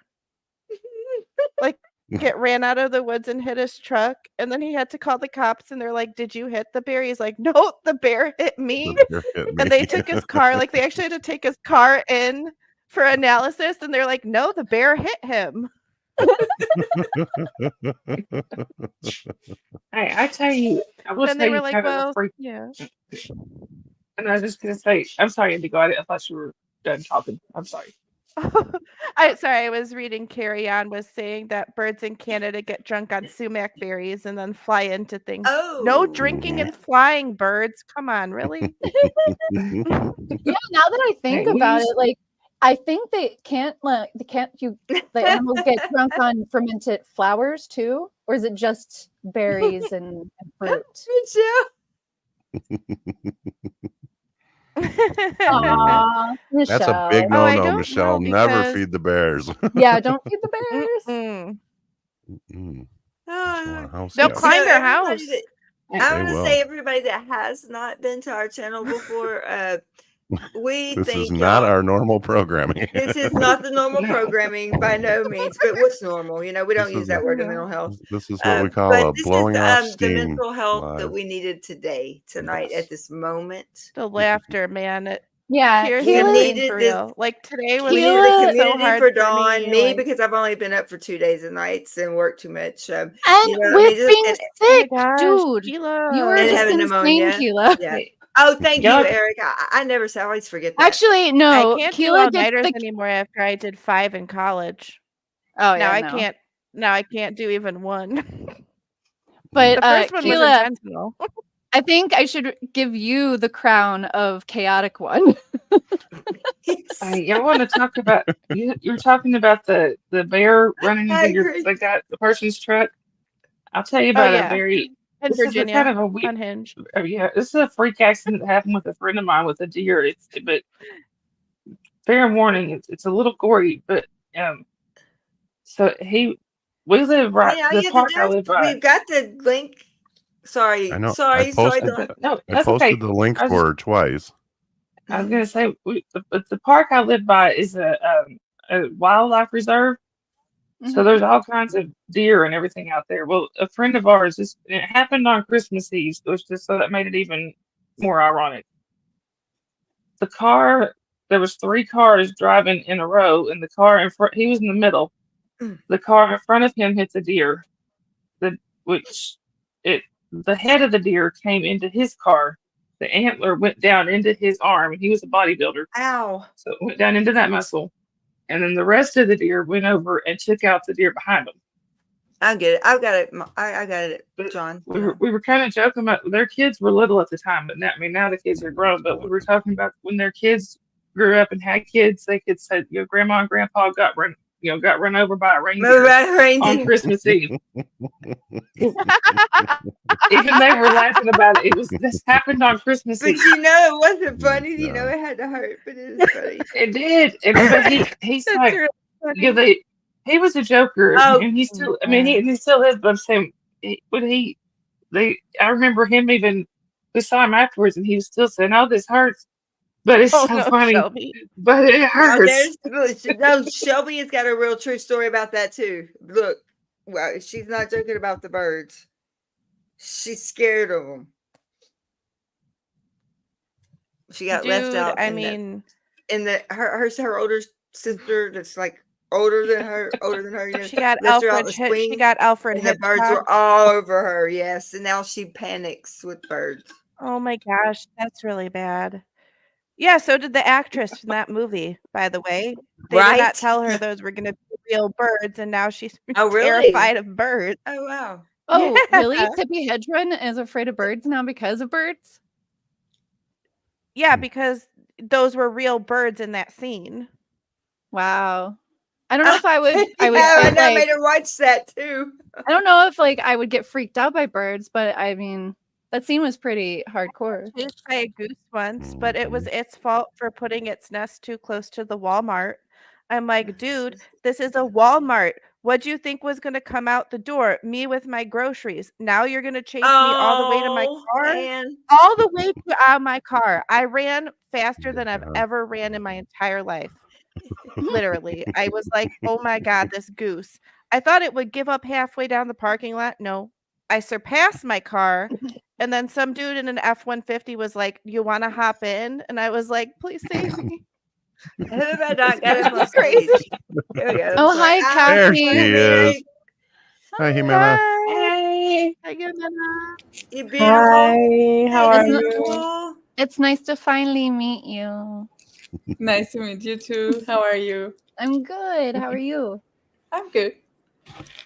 About to get ready to go to bed, but I'm good. Well, Kathy Ann, what she put? Hey, Kathy. Car Talks, Bedroom Musings, and more. Oh, really? Oh, yeah. On my personal channel, I was when I got on, I was starting to tell y'all that Mr. Ben Bacon Bits. I was so happy when he came on today on my Car Talk, and I did invite him, but I told him 7, and since we had to push it to 8, I hope he didn't just come and leave. I hope he comes back. Yeah, and Eric, I hope he gets to come back and carry on, and everybody that's here. This is just amazing because this is not our normal. These are all our mods up here actually right now. Yeah. Yeah. What with the exception of Indigo, that's it. You were having so much fun that I wanted to join. If you ever need another one. But Eric, yes, thank you so much. We support you, Eric. We support you in everything that you do. Marie's always you're very supportive. But I just want to say thank y'all for putting up with our craziness because sometimes we just got to get that way too. Now, just got lost. I was just gonna say, I think I'm gonna do this. I want to do this kind of panel like every week on my own channel. Peacock. Drop the link in the chat type channel. Do what? Yeah. It's good to have. But your papa had peacock? Hers did. Real peacock. I love coming on your show, Miss Sunrise Dawn. Anytime you want to have me. Yeah, anytime. And I'm gonna have one. I'm having Eric, one tomorrow. you're welcome to come see us on my channel too. So. Peacocks are so beautiful, though. They are kind of terrifying. And Jimena's new channel. Look, I have a tattoo of one. Oh, cool. Wow, that's really pretty. That is really Dawn, pretty. when are you going to start having people on yours? When's your show tomorrow? Tomorrow, it's going to be my 11 o'clock my time. I need to start making this. No, PM? that's 10 Central, though, right? At night. But that's you're doing it in the morning? PM at night, okay. Oh, an evening show. Okay, like we did last time. Okay. So do you was gonna say most of my streams are in the earlier part of the day, just because that's when I don't have my kiddo and all that. But I always right now in she's the asleep. morning. Yeah, right Because now she's asleep, and What's you are that? on 6 a.m. my time, so it's very early. And I catch you this morning, and it's 6 a.m. I was getting ready for work, and then I see you're late in some of the lives. So yeah, how do you handle no sleeping? I do sleep sometimes. You're doing. And Michelle, please also don't just try us more than once, because this isn't our normal setting. We really like professional every now and then. But we do. We like to come on and have interactive conversations. But I know, right? Do we? We like to try to have, interaction. We don't want to just read. I think it's nice. Like, sorry, guys. I didn't mean to leave you. I had to answer husband. Sure, no problem. The mythical husband. What happened to Keilah?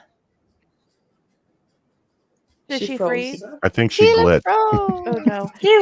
I was gonna say the last time I popped into one of these, it was she was supposed to have an interview with somebody, but they didn't show up, so she just did like a mental health check-in, and it was so nice. Because I just feel like, everything's stressful, and like I've been taking a break from the lives usually, except for a few. I was like, I'm going to take a break from all lives. And then I was like, except this one and this one and this one. And the next thing you know, but you're you got to back laugh, in. because I feel like, yeah. Well, when you're like, the thing is, I'm going through stuff right now, and I was like, okay, maybe I should take a break. But then I was like, oh no, I got so much support from the lives I didn't realize. So I feel like, they do a lot, like just being involved with like the community and the live chats and stuff does a lot for the people who are in the chat as well. Yeah. Yeah. A lot of times this is the break, just being among. So I'm tomorrow. I'm scared to go live, and my first live in my channel will be tomorrow with John, and I'm very freaking out. So I'm very happy he's going to be there for me. Because what do you mean you're very freaking wow, come on. You're gonna be fantastic. We are. You don't need me to carry you. Come on. But You're gonna be carrying me. We are all together and I can have a conversation, but I'm scared of having talking to myself online, having all these mistakes in English and all of that. So I'm very self-conscious. You do fantastic. I told you before, you speak better English than some English speakers I know. Well, if anybody gives Hippy me Dippy crap, Friday, let me know. I don't know what I'll do about it. Oh my gosh, Anne, you're so right. Tell them, get the heck out. Leave her alone. Anne just said we may have to tag Keilah with a trank dart so she gets rest. Trust me, the thought has crossed my mind more than once. If you kidnap somebody but then put them up in a hotel and give them sleep, is that still kidnapping? Just asking for a friend. I say no. Oh no, her internet went out. Tomorrow. I'm sorry. Tomorrow I'm gonna have. Oh, sorry. Go ahead, Dawn. No, I'm sorry. I was just gonna say to him, don't feel like you get to where you don't feel like you're talking to yourself anymore. Because at least for me, because when I start reading the comments, I'm hearing them talking like in my mind, like they're actually there. Now anybody walking by is just gonna see me staring at my phone, thinking I am talking to myself, probably. But but the way she's set up, she's kind of doing it from a script, and I think she's very mindful of everything around her. She knows that the guy outside decides to start cutting the grass as soon as she goes live, as soon as she hits record. Dogs are barking, things are going on, and then she's always thinking about, how is my English? Is my hair okay? How's my sound level? I wasn't worried about the sound level until you mentioned that. So now I'm worried about that. So this is my microphone. How's my sound right now? I don't know. It sounds fantastic. It's not kidnapping, it's an intervention. Okay. It's an intervention, right? So that's another thing. I don't have a script. I actually just have ideas written in my so I don't lose my train of thought, but I don't have anything written. It's just pointers. Well, you know what? You want to know a secret? In front of our friends, I'm going to say this. You sound like it's practiced, rehearsed, and completely written out, which is fantastic. The fact that you're doing that off the top of your head is wonderful. Yeah, I just have pointers. I don't do that. But I don't have to read and I don't know. Here I'm not actually reading the comments because I get self-conscious about it, and then I lose my train of thought. So I get very nervous. So this is why it's going to be fantastic to have you there, John, because I trust you a lot, and I'm very nervous about tomorrow. So no, don't be nervous. We're gonna. I know it's just going to be you and me, but it's fine. You're gonna be great. I've been enjoying your videos when I catch the replay. Also, the chat's cracking me up. It's not on false imprisonment if you leave the key. Today. Does it have to be the right key? The only thing that bothers me, I believe in the universe sending me signals, and I was trying to record something about boundaries all day today. At 8 p.m., I gave up. There was someone at my door, my phone rang, and I don't like to edit the videos, so there's cuts in the video, so I want to go back all together. So yeah, it's complicated. It's so hard, and the longer the video, the harder it is. It's gonna be great. Don't be nervous. Oh no, I just wanted to wait because I'm gonna jump off of here. So I just wanted to say that all of you people are lovely, and I'm glad that I know you all, and I'm glad that we can have some chaotic fun. Because when I'm in the mix and I've had too much caffeine. Well, you're gonna have us all thinking about backwards all night long. Girl, even without the caffeine. Exactly. Let's be honest. Did I freeze again? Yeah. But all tomorrow right, Mandy, I am going to be doing a live with my other podcast people, Mamaw from Mamaw's Life and John Van Geest, and we're going to go over the fashion and the performances of the VMAs. Oh, nice. What time is that? What time is that? It's in the noon West Coast time. West Coast, okay. So that's 3 I'll o'clock. try to catch that. I'll be there. We'll I love nothing but talking about fashion. I love red carpet fashion. Yeah. I missed the VMAs last night, so hopefully we'll get to see something. It was definitely banger. I've been watching MTV for a very long time. And this was a very solid award show. Yes. So that was one thing that I wanted to bring up during the live tomorrow. I'm going to talk about the Xenu, Sabrina Carpenter, saying that she's not a Scientologist, but she's not disconnected. Right. So I'm wondering what's actually happening there. All right. We'll have to stream bomb you then. All right. I love have everybody. Have a good night, Mandy. Yeah. Take nice care. meeting you. Bye. Bye. Love you too, Mandy. Bye. I'm also going to jump off. I just wanted to say hi to all of you. I need to put my girl to sleep because she has to wake up early tomorrow. But I think we're going to wrap this up. We've been on quite a while. Love you all. I'm looking forward to tomorrow, Amanda. Don't be nervous. You too. I can't wait to catch it on the replay. Bye. I love her. Same. I wasn't sure. Well, if we all leave, will it just close down the stream, or does it have to be from Keilah? No, I have administrator privileges. I can do it. Ooh, fancy. Apparently, my phone does. I know. I was so touched when I was in T's chat, and she's like, "I made you a moderator." I was like, "Oh, cool."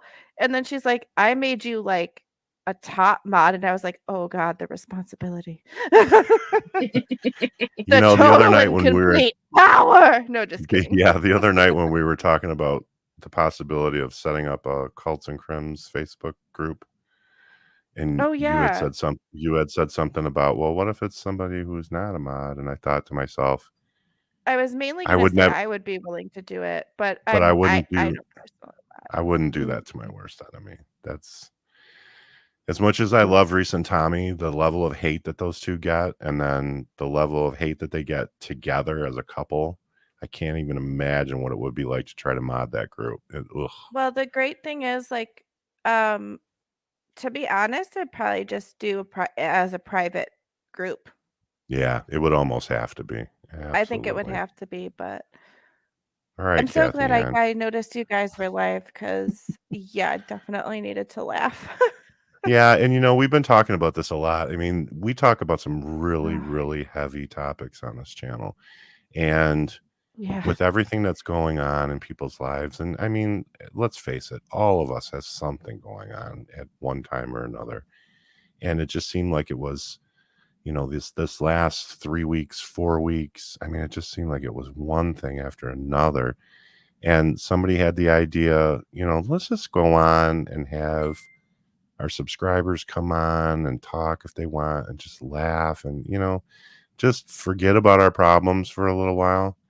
And it was a lot of fun. And I think we should make at least a once a week thing out of it, whether we do it on Miss Sunrise Dawn's channel or here or the second channel that Mandy and I are talking about setting up. I just think we all need it. It's so therapeutic. It is. It's like even catching the replays, it's like I always have to see what the topic was before. Like I think you doing a recap is great because you never know what could come up or you never know how other people will react to it. But having a recap where it's like, oh, we talk about this at some point, at least some people could be like, oh, maybe I'll mute the video during this part of it and then I'll turn sound back on for the next part or something. Because I know it's like you said, we're getting to know each other too. Like we're a pretty big community. So I feel like these smaller chats are great because you get to know people a little bit better. Yeah, and the cool thing is that it becomes so much more real when you can put a face to the name. It's one thing to type in a chat, but to actually see a person, see their expressions on their faces when they say something, when they laugh, I just, that's that personal connection. You can't put a price on that. So, and I don't know about y'all, but after I have seen a person and heard what they sound like, once I see them commenting in the stream, in my mind, I'm hearing their voice. You can hear the words in their voice. Yeah, exactly. Saying it the way they would say it. Or you'll know, like, that. The thing is, I feel like I just am at my 9 to 5 when drama happens elsewhere, so I never see it happen because I'm at work. But I think the other thing is I follow so many of the creators. I'm in so many chats just because I was like, who's this person? What's their story? Let's make a real connection. And so sometimes I think it is nice to actually put a face to a name because everyone has a different some people use their actual face in their icons. I don't. I had my friend draw a version of me for my icon. But yeah, it's just nice to kind of be like, okay, we are real people. Because I think sometimes people forget the viewers we're not robots. Right. We support the people that we support and we're also real people. So yeah, it's nice to have that reminder. Yeah, but that is things in common outside of Scientology. We all like animals in one way or another, or some of us do art, some of us do dog grooming, whatever it is, to remind you that there's something outside of the movement to bond with people on as well. Right, exactly. And that was another reason for starting this channel. I know Keilah's very passionate about mental health, and so is Gretchen. And I know we've kind of crossed streams a couple of times with having some of the second gens on, but their stories are so relatable as far as the types of trauma that they endure versus we normies, I guess you call us. And we find more similarities with them than differences. So it's okay to kind of cross that line every once in a while, because it's all coming from the same place of healing. But then we just seamlessly kind of go back to what our mission statement is.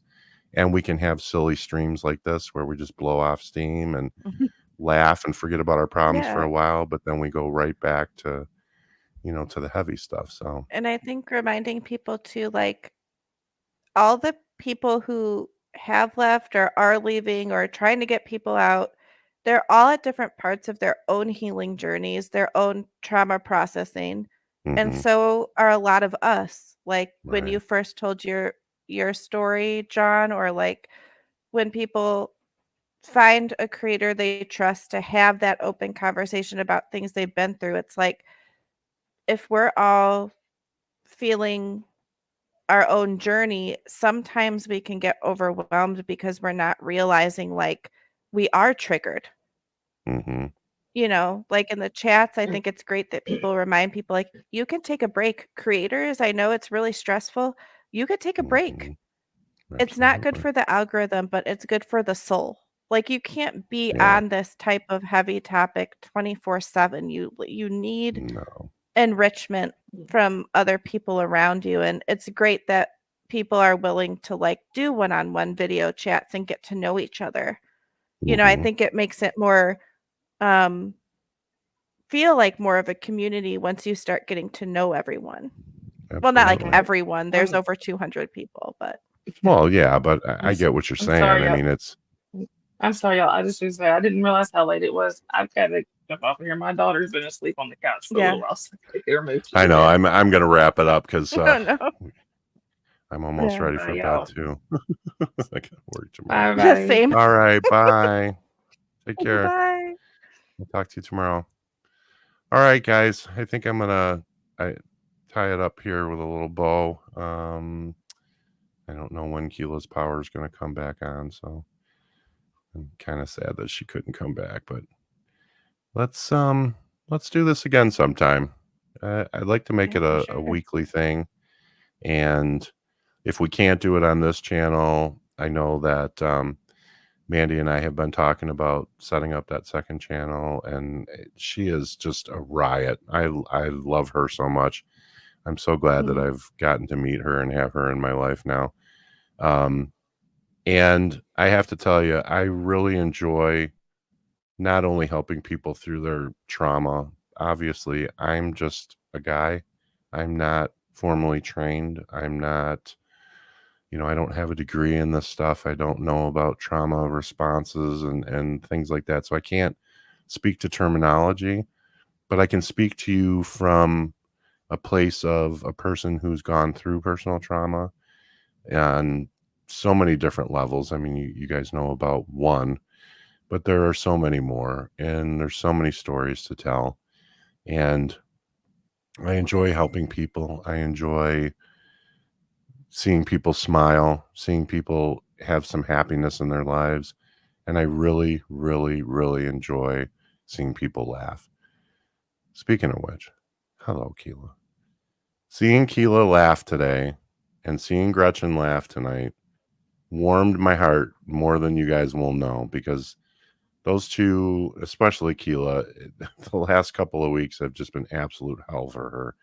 And to see her laugh like that, to belly laugh like that, made my heart just sing. So we need to do stuff like this more often. I think you're muted, Keilah. I can't hear you.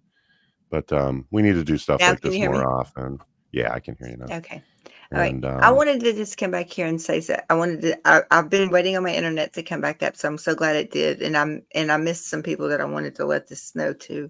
I was trying to type it under the mental health matters, but okay. So there was somebody that went by earlier that I put in the group text. We need a word here for that. We need a word for anybody in the chat that sees us, that sees this. That if anybody sees somebody's having and struggling with a very hard time, 988, yes, we're going to mention that. Yes, we're going to, but we need like if it's something that we need to stop, like Liz Ferris's channel had. you know, where like a safe word, you when mean? you mentioned that safe word, it didn't matter. Everything stopped and they found it right where, you know, looking. It's a word, you just do it in capitals. I just want a word that we're all going to use and that we can let the subscribers know, and all of us, because I don't feel comfortable about what happened a while ago, and I don't know where that person is, so I'm a little concerned. Oh, I have to admit, I didn't see that, Keilah. I did see something. I think Don Glove said something, and I saw it after that. Yeah, it was several times, but it didn't alert me until Dawn did say something. Oh, so okay. I know, and I love Mandy.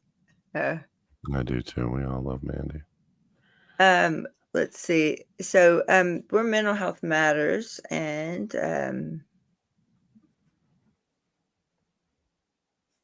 you had to leave, Kathy. Yeah.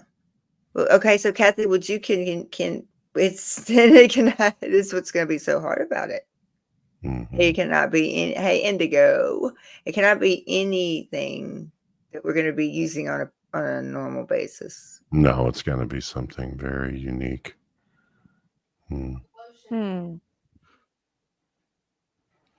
and since we talk about everything and anything on this channel, obviously, I don't know what it would be.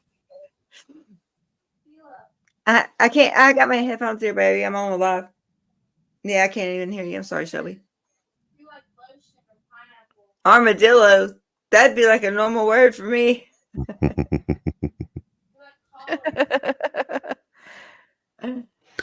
Yeah, let's give that some thought, and maybe the next live we'll introduce it. Yeah, we can discuss it in the mod chat and so everybody's there. Don, what did you say, Edna? Edna? When I worked at the courthouse, we used Edna. Okay.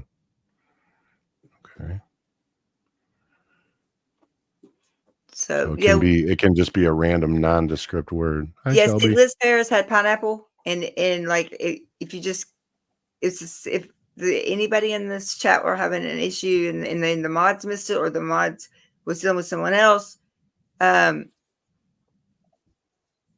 would just. I think I was the first one to ever use her safe word in there because right, Kathy, because somebody was talking about that, and we were all in there trying to speak with them, and they were not responding, and I got very, very concerned, and I just put it in all capitals, and then her whole show come to a stop. So okay, that's it. I think that's probably a good idea. No, put it that way. Hi, I can't hear Shelby. You. She says hi. Hello. Something that you'll say in you can say it in like a normal sentence, like lotion or like orchid. Then you can be like, you're not gonna say it, but like you could say it. Oh, like you know how people put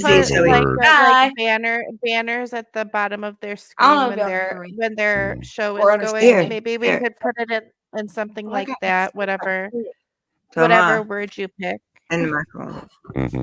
Because that way it can scroll on the bottom of the screen, and maybe you could add like 988 and then code word. Yeah. Whatever the code word is. A chyron at the bottom of the screen. Yeah. Because your camera's up there, but it follows you. Yeah. So look, the camera's right here, so get below it. Follow me. The lens will. I think, yeah, but I think if in the terms of the chat, it might be better if it's just one word. Yeah. Rather than a whole phrase, because the thing is we need to be able to see it. Right. Can you do the banner thing, Kathy? Yeah, I think she knows how to do a chyron. If not, I could probably figure it out. For some reason, I thought onion, but I'm like, no, that's a very common vegetable. Right. I don't know why my brain was it should be about something that we're not saying a lot. Orchid is, okay, she's gonna add thank you, Kathy. Okay, she can. Thanks, yeah. Yeah, we need some. Yeah, so I was saying orchid and lotion. But see, and somebody put you did, or somebody put lotion in there, and I'm like, but one of us is gonna say, "Oh, we had suntan lotion on today." Yeah, exactly. I think orchid might be a good one. Orchid might be a good one. I don't hear that one a whole lot. So there's one. Unless we have anybody in the chat that grows them. Something like that, or like a plant that's not as common. You do like saffron. Well, see, my olive tree that I've kept alive now for 5 years, and it's the most thing I've ever kept alive. End up talking about your olive tree. Her name is Ariel. For real. For real, her name is Ariel. Named her. Yes, because she's my friend Creed that lives. What about in something Nashville. like a niece? Well, that's not as common, but The chosen family. Go ahead, Indigo. I'm sorry. I was thinking something like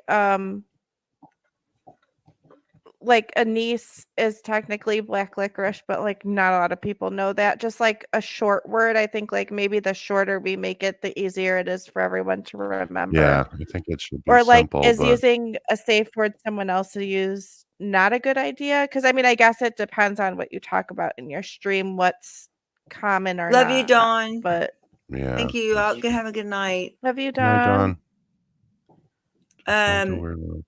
Well, okay. and you're right. 988, please. Yeah, I mean, why not? We're going to use that anyway. Yeah, actually, Because that I might think be. I think it should be separate, because otherwise it's like, okay, if someone puts 988 and then someone goes, don't forget to call 988, I feel like that could get confusing. Oh yeah, that's true, because we're going to add it to the scroll for 988. Carry on. Are you living? Good night. Good night. Another good point.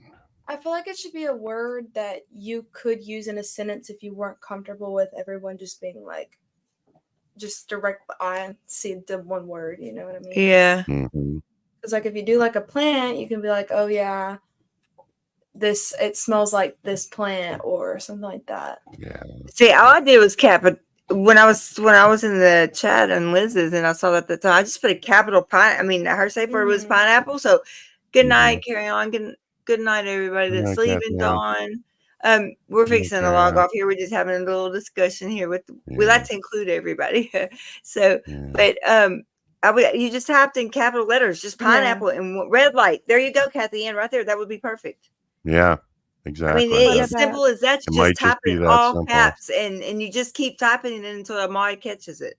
Yep, I agree. That sounds good. I was just going to say, when red in doubt, light might we be usually really defer to good, Kathy because Ann anyway. So red stop. Yeah, that's a good. I think red light's probably a good idea, because I mean, right? I was in my car and I stopped at a red light. Like, you can use red light in a sentence. And it's probably not going to come up in our conversations all that much. I don't think red lights will, right? Plug that into the Chiron. Let's go with red light. Yeah, so Kathy will get that. Oh, Sophie, philosophy, it's code word. Because if we had somebody in here a while ago and we noticed them, but they weren't come really up forth, and we were all laughing and joking, and everybody was just, and they were in a crisis, but we were all having so much fun. It wasn't that we didn't notice them. We even had conversation with them, but then a little bit later, the unaliving themselves came up, and it's concerned me that we didn't have a way to stop the conversation without calling it out. So we're gonna have red light, and Kathy's gonna make the banner scroll across. Yeah. So. Okay. So red light will be the word. Yeah, and in that way, no one's embarrassing. But we couldn't stop the chat. I would be more concerned if we had stopped the chat and put all focus on that person. That would have been more dangerous than just letting them be a part. Yeah, because I think maybe the way it could work is like if somebody who's a mod sees that, because I know there's a difference between like front room mods and back room mods. So like if there's people that can like drop out of the call or reach out to the person, but then you can keep the call going. Right. Because I think it might be a little stressful if like everything came to a halt, like a complete halt. Yeah, well, no, that's we don't that might stress the person out. So, yeah, because that'll stress out more than John or Kathy, especially because if like yeah. Because you have a good group of mods, but then you also have you and Gretchen. So like if it's something where it's like you and Gretchen are there, somebody pops it in the chat, then one of you can stay on the call, keep the video going, and people can jump off and try to help the person. And you know what I mean? That's what we're all here. Yeah, absolutely. That's what we're here for, the peer support. Yeah. Absolutely. Absolutely. You know, I mean, Yeah, I searched my office before I left there. I know my eyes are so red. Yeah, I searched the office before I left there. I was like, I'm finding my diploma because when they redid my office, Sophie, love you. When they redid my office, they didn't pack up everything so great. I can't find a lot of stuff, and I was looking for my diploma, and I was like, I need my mental health diploma. I've got to have it. I'm going to hang it on my wall in my office at home, and I cannot. I don't know what they did with it. Come here, grand dog. Come here, Brew. And come here, Brew. Grand dog, I love it. And come here. I feel like we've done the Midwestern goodbye a few times. And there's only one Midwesterner left. So. Look at that! It's my grand dog. Doggy. But anyway, so I found it. I've got it. I'm in the Midwest. Oh, okay. Well, there's two of us. I'm sorry. Look, you'll be famous one day. Oh, she's asking you to check the banners, John, and see if it worked. Go to banners and see if this one shows. She wants to give you kisses. Oh, he's the sweetest. puppy. He was the first one born. He can sense seizures. And yeah, well, see, Kathy, who did that? Kathy Ann, who do you think? Holy I triggered crap. it. She made it. Kathy, how do y'all do that? Y'all have this special language. You see why I have amazing. You know why this channel is so great? It's because the people that support it are great. Maybe So I did it. Maybe you could just put, if you see red light in the chat, stop. Because I feel like the longer the banner is that you're reading, like if we could just shorten that a little bit, it might pop out more.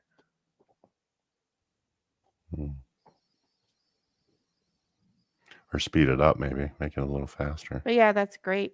Not too much faster, but just a little bit. But yeah, maybe if you see red light, stop the chat.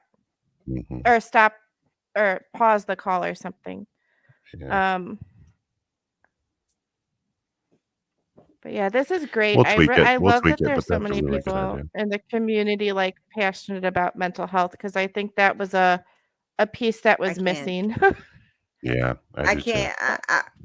I was so tired of seeing everybody in the chats saying, I can't afford this. I can't afford anyone to talk to.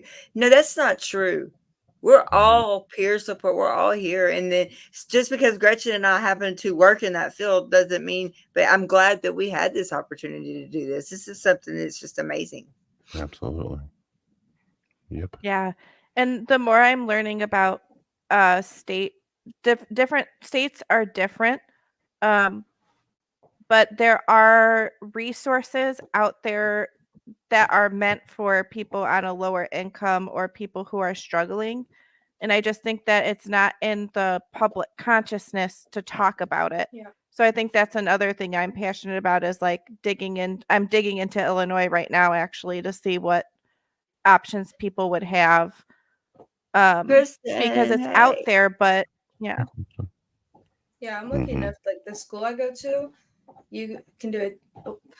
I'm lucky enough. I don't know if y'all can hear me or understand me because an accent, but the school I go to, you can pay like $10 to get free therapy, and then also there's in the psychology building, if you do like a psychology test, which are easy peasy, you can also get free therapy there upstairs. So I'm very lucky to have that at my school. But a lot of people can't afford university. Right. That's amazing to hear. Oh, that is cool. Yeah. And the only reason it's $10 for the like other therapists is because it's drop-in, and it's like paying for an appointment. You just drop in, you're like, here's $10. Yeah. You walk in and go talk to them. I'm so glad I had that in place. Do you mainly, for Mental Health Matters, do you just mainly do lives, or do you do pre-recorded?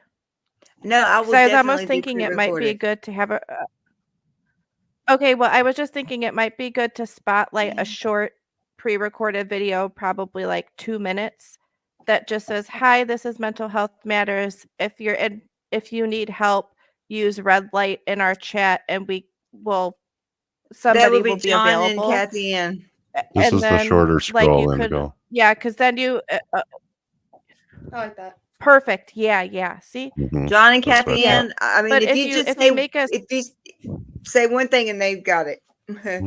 Well, don't give me any credit. That's all Kathy yeah. Ann. But I was gonna say, like, if you do a short 2-minute video that you can link in the chat at the beginning to be like, hey, go to this video if you want to know what red light means, because I think that, because someone was saying like maybe we should say it at the beginning of each chat so people aren't confused. But maybe if you have Yeah, just a little 'cause short Liz video Ferris that you did. link that's like, this is what this means. Yeah, Kathy Ann's gonna do a Yeah, because video. Liz Ferris did that. Yeah. Oh, be on look, the Kathy channel. said she's going to add it to the Yep. live intro. Yep. See, she's amazing. Oh, that's so smart. and See, you guys are so Don't tell- smart. love you, and My meds are coming off. hey, can are feel you? it. Kathy Ann's a little baby Yeah. angel. Just don't tell her But that. everybody has Oh, a I'll get bedtime. telling- We should all get up. Oh, didn't our purple suit chat go like 3 hours, and we kept being like, we It need to go did. to bed, and like 3 hours Purple later suit. we I went got it to right here. I'm getting it Where are you? tomorrow for Friday the 13th. Thank you, Kristen Oh, I Melinda. won't That's get very mine in sweet time, of you. but He's got another voice fan. John's voice. he does. Yeah. You should do radio. He's not leaving us first, though. I know. The way I'll have Kathy one was on in. each Oh my leg as gosh, I'm if trying you to wouldn't walk get away. copyright striked, I would say you should read. You should read book. I was like, you should read books. Oh wait, copyright. Dang it. Well, one of my heroes, Corpse Husband, started out that Kathy, way. you Just only do reading what you can horror do, please, stories baby. on You do YouTube, enough. and If you can't, he you got can't. very big. Just give, I miss him. you know, I love you, and I know you're gonna do it. I We all miss miss I him. Corpse appreciate so you. much, but Yep. I'm happy that he's safe. I am so Yeah. excited that you are a Corpse fan. Oh my god. What? I'm almost God, 60 anyway. years old, and I'm still down No, with the Corpse's kids. voice. Who? You don't know who Corpse is? Who's Corpse? He has I a don't even know the big slang voice. they use nowadays. Oh my god. I'm still like back in the 80s, even though I was a 90s kid. Okay, Well, what did she just ask, though? I lean on Huxley for some of the modern slang, you know, like Shelby she's got just asked Riz something. and- No, they were talking about Corpse's voice. Yeah. I He's don't got even know who that is. Oh yes, Oh, I know Corpse she knows He's got like a Corpse. filter on his voice, but it's his actual voice. No, it's because he has GERD. It made his voice. Yeah, he's got a couple of different things going on that make his Well, voice I know like one thing. I miss unusually James deep. Earl Jones's voice already. I know. He died. He passed away the other day. Yeah, 2 days ago. James Earl Jones. One of my- Now she's too young to know who that is. One of my voice acting idols, the guy who did the voice for Darth Vader She in doesn't Star know who Wars, The Mufasa first is. You never watched the guy who Lion voiced King? Mufasa in the Lion King. The Darth Vader voice. I've See, never- she does. She's never even seen the first one. I've never seen. Have you ever seen the Lion King? Yeah. Okay. Okay, He's, the guy who did the Mufasa voice with- acting for Mufasa. Mufasa. Real deep Remember what voice. Mufasa sounds like? All right, we'll go back and watch it. You know they're coming out Oh with a yes, new- Kathy Classic. Ann. What? Oh yeah, I knew Kathy They Ann need was. to stop remaking movies. Thank you, Kathy Ann. Well, she's a fan too. She loves them Kathy too. Ann just has a secret folder of just like possible links we could mention, and she just has Kathy them Ann waiting is in our the Echo's fairy got room. links for links on links. I turned it off. Wow, Marie, that's high praise indeed. I disagree, but I'll take I it. really do like James Earl Jones. I really like his voice. Him and Morgan Freeman. Oh yeah, that's a good one. I like Morgan Freeman. Mm-hmm. But James Earl Jones. Occasional rock dwellers like Keilah Girl. I like that. No, but I mean when. No. Oh, Kathy Ann. Boomer. That's the word she was looking for. Boomer. Same Kathy. She's Oh younger my than gosh. me, but she's a At boomer. least since 2007. Dude, I literally think I am an old soul in a young body. Like honestly. I am. She is. The other day made a I've been comment, meeting more and and my more of them lately. my roommate goes, "What is that? Your version of get off my lawn?" And I'm like, "Yeah, probably." I was like, kids these days. He's like, "You're." I was like, kids these days don't know respect, and he's like, "You're 34," and I'm like, "Yeah, but they don't though." You and Kathy Ann, I'm telling you, she's our fairy godmother. There's no way that woman's in her 30s. There's just no way. She has. I like to say I'm like probably all of us rolled Kathy, up in one. I've been 30 since I was like 5. I like to say I'm like the version of Rose at the beginning of Titanic. I'm like 84 for like 34 years. Sophie wouldn't say the young ones called adults boomers. Adults boomers. Well, yeah, I'm not a boomer. Okay, I'm a Gen Xer. She can do it. No, she can do it. Listen, I don't even know what generation I am anymore. I'm Gen X. Making up I'm the best. I'm the one. I'm Gen what was that show that I used to watch on YouTube? I think it was called Boomers versus Zoomers or something like that. I don't even know what I am anymore. I was born. The Gen Z generation are called Zoomers. Then there's millennials. Then there's okay. Can we skip Gen Z? And then there's Gen Alpha. And Gen Alpha is the crazy ones that don't know how to read, and they're in like middle school. And they say things like skibbity toilet whiz. I can't even. They'll get my channel banned before I could even get out of here. Forever then. The young ones. Listen, I just watch cute videos of cats on TikTok. Okay, that's where I'm at right now. There you go. And then videos of people chopping like overgrown lawns, but like it's really relaxing to watch a dude clean. They're really attractive dudes, but they fix up all the lawns. No, I like the ones where they clean the gravestones. Oh, just for John. Oh God, man, you know what I mean?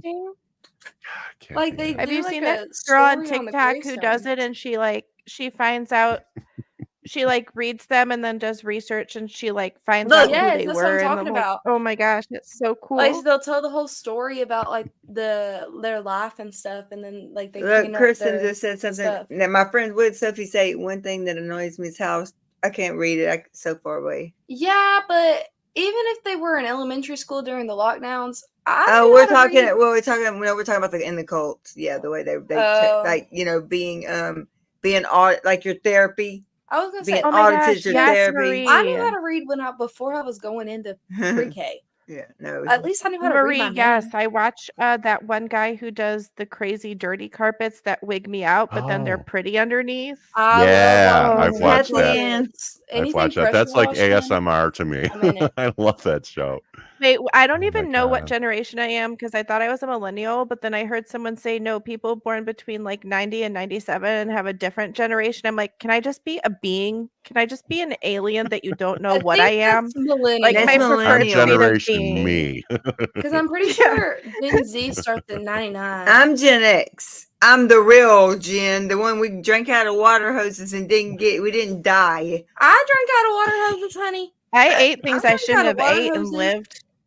We stayed out till when it was going dark. God, my grandma. My mom saw me one time making cookies, just eating the dough. She's like, "Oh my God, the raw eggs." I'm like, "Mom, you do not want to know what I put in my mouth on a dare." Oh God, when I was a child, this cookie dough does not pale in comparison to the weird shit I ate as a kid to prove myself. My mom used to let me eat the cookie dough. Wait, okay, so Sophie is right. I've right never there. understood. You know what, Sophie, you're exactly right. And I had this conversation with Sophia yesterday that no diss on anybody's but I'm Gen X. Okay, I'm 50 years old. Then you got, but there's not the millennials are after us. There's another generation. No, that's funny. It's boomers, Gen X, just millennials. But whatever the one before hers. Millennials. I felt like they were just going to. The conversation I was having, I was like, they're destroying. They're not strong enough. They're not going to stand up. They're not going to do anything. They're not. And then I'm like, but you know what? No, we're screwed. This generation right here. We're screwed with Gen Alpha. Sorry. No, Kathy, and you're a whole different story.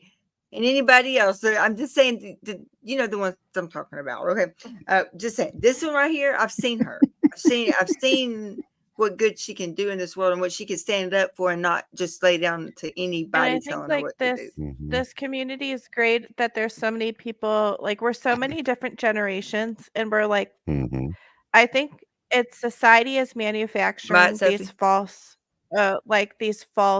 fissures between generations.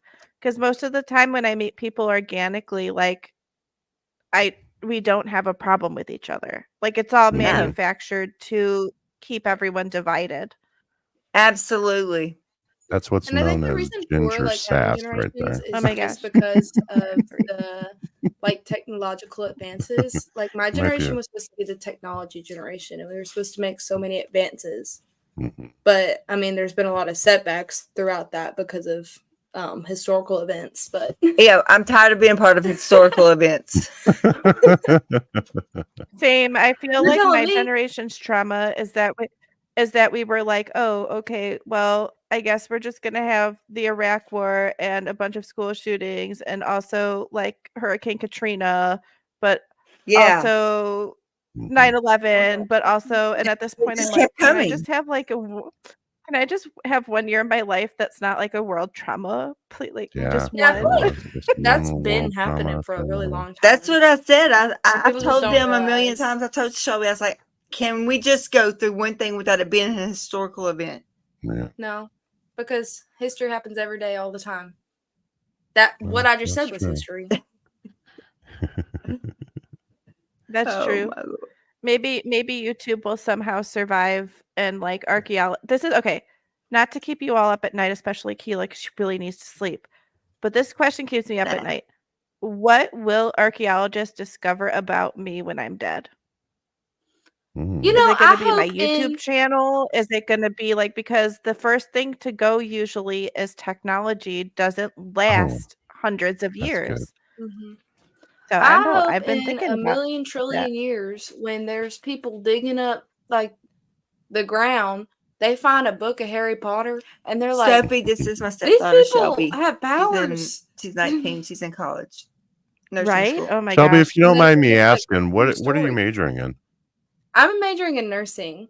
Oh, fantastic. That's awesome. Yes. I'm excited, but it's hard work. She did most of her prerequisites while she was in high school, so she's not like just jumping straight into. Oh wow! Yeah. I'll be a junior next semester. Yeah, and she's only classified as a junior still right 19 now with credits, but I won't be technically a junior until next semester. So. Wow! At 19 years Dang, old, girl. that's fantastic. Get it? Hey, she busted it during her junior. She is an old soul. I'm trying to get out of here. She's trying to get out of here. I want my own little Victorian house. She kept telling Daddy, "I want that house. Build me a tiny house." No, I want a big house. I think we should end on this note right here, Kathy. I do, and I appreciate all of you. Sophie, love you. Love y'all all. Marie, Kathy Ann says, I think that's what is special about internet friends and acquaintances. We meet each other in spirit without the built-in judgment of ages or otherwise clouding it. True. We could do an entire show on that. Yes. I mean, thank you, Sophie. Your favorite phrase, Keilah, parasocial relationship. I cannot stand. I know. But also, although I did learn one, now I've learned it. Mm-hmm. I guess when you're on the other end of that, we'll call it debunking the myths of parasocial relationships. What did you get, Bo? Come here. So.